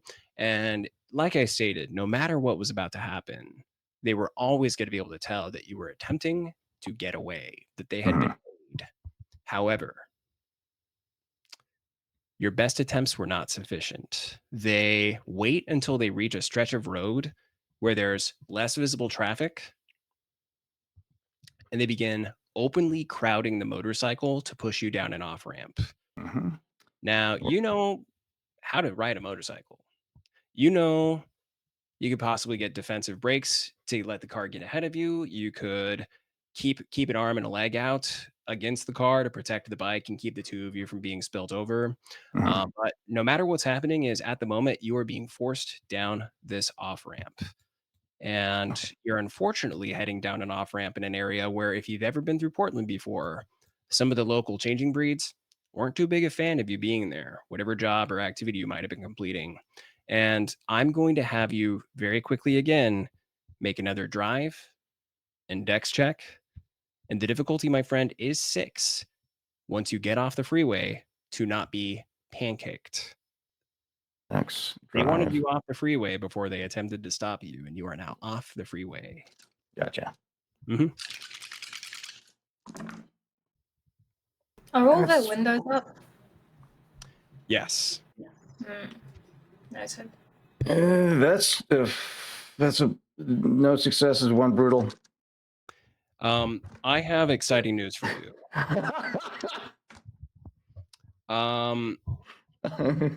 That apparently we need to go down this road. I'm gonna do Roz a favor, and I'm gonna really upset Luca. Oh boy. Roz, even if you don't have a point in celerity as a Toreador, which I believe you took it away in favor of something else. I have Cat's Grace. You have Cat's Grace. Well, Cat's Grace is relevant in this situation because down near the end of the ramp is a dirt patch. And with Luca using arm and leg and just strict skill-based maneuverability, is able to keep the car an arm's length away, quite literally. And the car, unfortunately, does something that simultaneously was expected, but was only one of many possibilities. It pulls away just enough to give cause for Luca to lose enough balance. The motorcycle is holding itself up. It has a sidecar, and he had a little bit too much confidence leaning out to the left as a result. And he stutters, drags his foot across the ground, and is pulled halfway off the bike, and is then smashed between the bike and the car as it's pushed into the not the median, but the rail on the right side. Yeah. So at the bottom of the ramp, the motorcycle goes end over end. Cat's Grace is sufficient for you to roll on your feet. Roz, unfortunately, I'm going to deal you 3 points rounded down to 1 of superficial damage. This is mundane in such a fashion that Road Rash doesn't do nearly as much to a kindred. So at the moment, you have a single point of superficial damage. Luca, you're in Hamid form at the moment. You are going to take 6 points rounded down to 3 of superficial damage as a result of what has just occurred. And your left wrist hurts rather a lot, but is still functional as the back tire on the right side of the car went over your arm as you hit the ground. Just bear that in mind. I might be mean about it should you continue to roll poorly. Left arm's not fully disabled, but I'm going to force you without increasing. No, actually, your rage increases by 1. You're a Garou. Your rage increases by 1 as you forcibly shift into Glabro form as a result of the bestial failure. And at the bottom of the ramp, skidding to a stop, 4 individuals get out, 2 on either side of the car, and they immediately lift up submachine guns in the direction of the 2 of you. And that seems like the best note to end this episode on. Love it. That's great. That is great. Wow. Hey, guys. Lovely. There is unfortunately war in Portland at the moment. It is between the Garou and the Kindred. Not all of them are on the same page with reference to a need for a ceasefire to figure out the true cause of the problem. And it has led to, at minimum, to the interactions at the end of our episode tonight. We'll figure all that out next time, however. For now, I would like for you all to join me in thanking the entire cast for being here. And entire cast, please remind us where we can find you and what you're up to. I'd like to go in reverse order that we did previously. KJ. Oh boy, you're making me go first? I'm a lot of places, you guys. My socials, you can find me at various forms of KJ Cosplay. If you just look up KJ Cosplay, you should be able to find me, hypothetically. Aside from that, I am part of 2 other TTRPG games. One is on the channel of Lycan and Moss, the campaign of Brass and Briar, and the other is on 2B Diced Adventures, the Dimensional Dial of Dr. Diago, which we haven't played in forever, but it's fine. Yes. I do cosplay things every once in a while. I need to get back into filming so bad. I'm currently building the Phantom of the Opera's masquerade outfit from the 2004 movie for a murder mystery monster masquerade at the end of this month. And I haven't started yet. And I can't remember if it was Dia or Sam next, so I'm just going to volunteer Sam. Sam. Hi, I am Classic Sam NYGM, Classic Sam NYGM on all social media platforms. You can find me specifically here on Twitch, where I do interviews of amazing people, but also you can find me on other channels like you did on this one. Specifically, tomorrow I'll be on Epic Realms channel playing a new game from Fight in the Box, and then on Friday the 10th, we have our very own from here, James from Tabletop Misfits, on my channel doing a wonderful interview. Cannot wait to see that happen at 7 p.m. Eastern Standard Time. Check those out. I'm so happy to be here hanging out with everyone here to play Vampire the Masquerade and Werewolf the Apocalypse as Cassandra, even though she may or may not be dead. Let's be fair. 3 of you are already dead, but tonight you did not undie again. I hope that was clear. Your character is still in the story. Dia. Hey guys, again, I'm Dia. You can find me at diabel.cos on all social media. I am more active on TikTok and Instagram. The former, you can find a lot more of my original character content that I have filmed for various tags of past and present. And Instagram is where I am most active for various canon cosplay reasons, upcoming cons. I play in a couple other projects, most notably at present, you can find me over on the 2B Dice channel on Twitch, where I quite regularly play every other Thursday for you guys, every other Thursday, with Tales of Varden. Occasionally on Tuesdays, I'm able to join Tarzan's Star Wars Edge of the Empire game, as well as Dove, a lovely little bounty hunter. I stayed little, she's what, more than 6 foot? Anyway, yeah. Bipedal tank.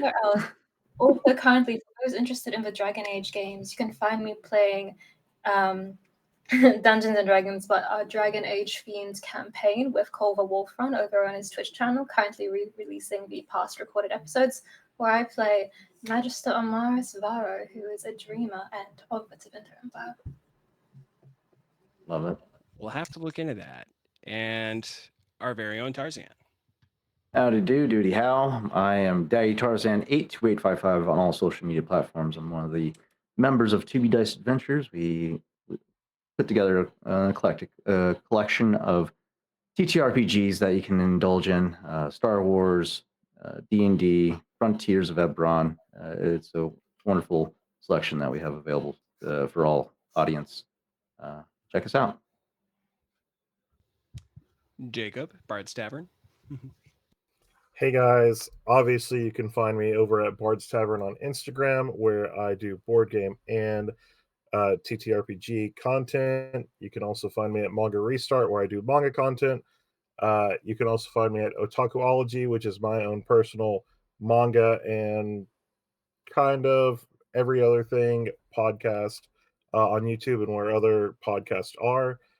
And of course, you can find me here at Tabletop Misfits. Over here spitting facts. Alex. It's me. I'm Alex. I'm here.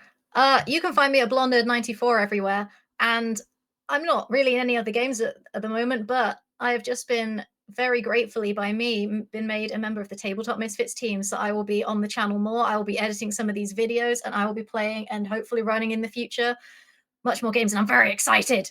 And I love playing games with these lovely people that you've just heard from. And speaking of lovely people, Storyteller, please introduce yourself and say bye-bye. That's me. Hi, everybody. I've been your storyteller for the evening, ideally for the next 4 episodes as well. You can find me on most socials at Dungeon Samster. I used to do a lot more editorial and review-based content, but lately I've been too busy, and it's just terrible dad jokes, mostly based on D&D, but I'm trying to get some other TTRPG content in there. And I'm so happy to be here. We have a number of other shows, but before I mention them, just got to remind you all that if anybody needs a wonderful Tabletop Misfits t-shirt or a shirt from our partner, Beaker Builds, who has his show on Thursday nights, you can do so at dungeongrandmaster.com. You can find both the Tabletop Misfit and Beaker Builds designs there. Say, are you also interested in a new set of dice? You can do so by visiting CanadaDice.com, and I believe some iteration of Tabletop Misfit or just Misfit is a code that will help you in receiving a percentage off. At this time of the recording, once it's streamed, I will do the sponsor doodad, and it'll tell you all that exact information. Finally, we do have that partnership with Renegade Game Studios. It's no discounts involved, but if you use the link in the chat, once again, we'll make sure that happens right at about this time. Any purchases you make go back to helping Tabletop Misfits put on wonderful programs such as these, and we cannot appreciate it enough. Speaking of Tabletop Misfits, every other Monday night, including tomorrow night, will be our regularly scheduled when this streams, it won't be tomorrow night. Anyways, every other Monday, we have our Icewind Dale Rime of the Frost Maiden game called Dress to Quest every Wednesday night. We also have our Tavern Talks talk show with a variety of wonderful TTRPG community members. Thursday nights are when Chuck puts on Beaker Builds. You can see artistic endeavors that he takes on. Night of the Wyrm, as well as Power Rangers Guardians of the Grid, operate on alternating Sundays. And I'm probably forgetting something, but we have so much going on, and I'm very excited to have you all here. Thanks for joining us tonight. We can't wait to see you for the next one.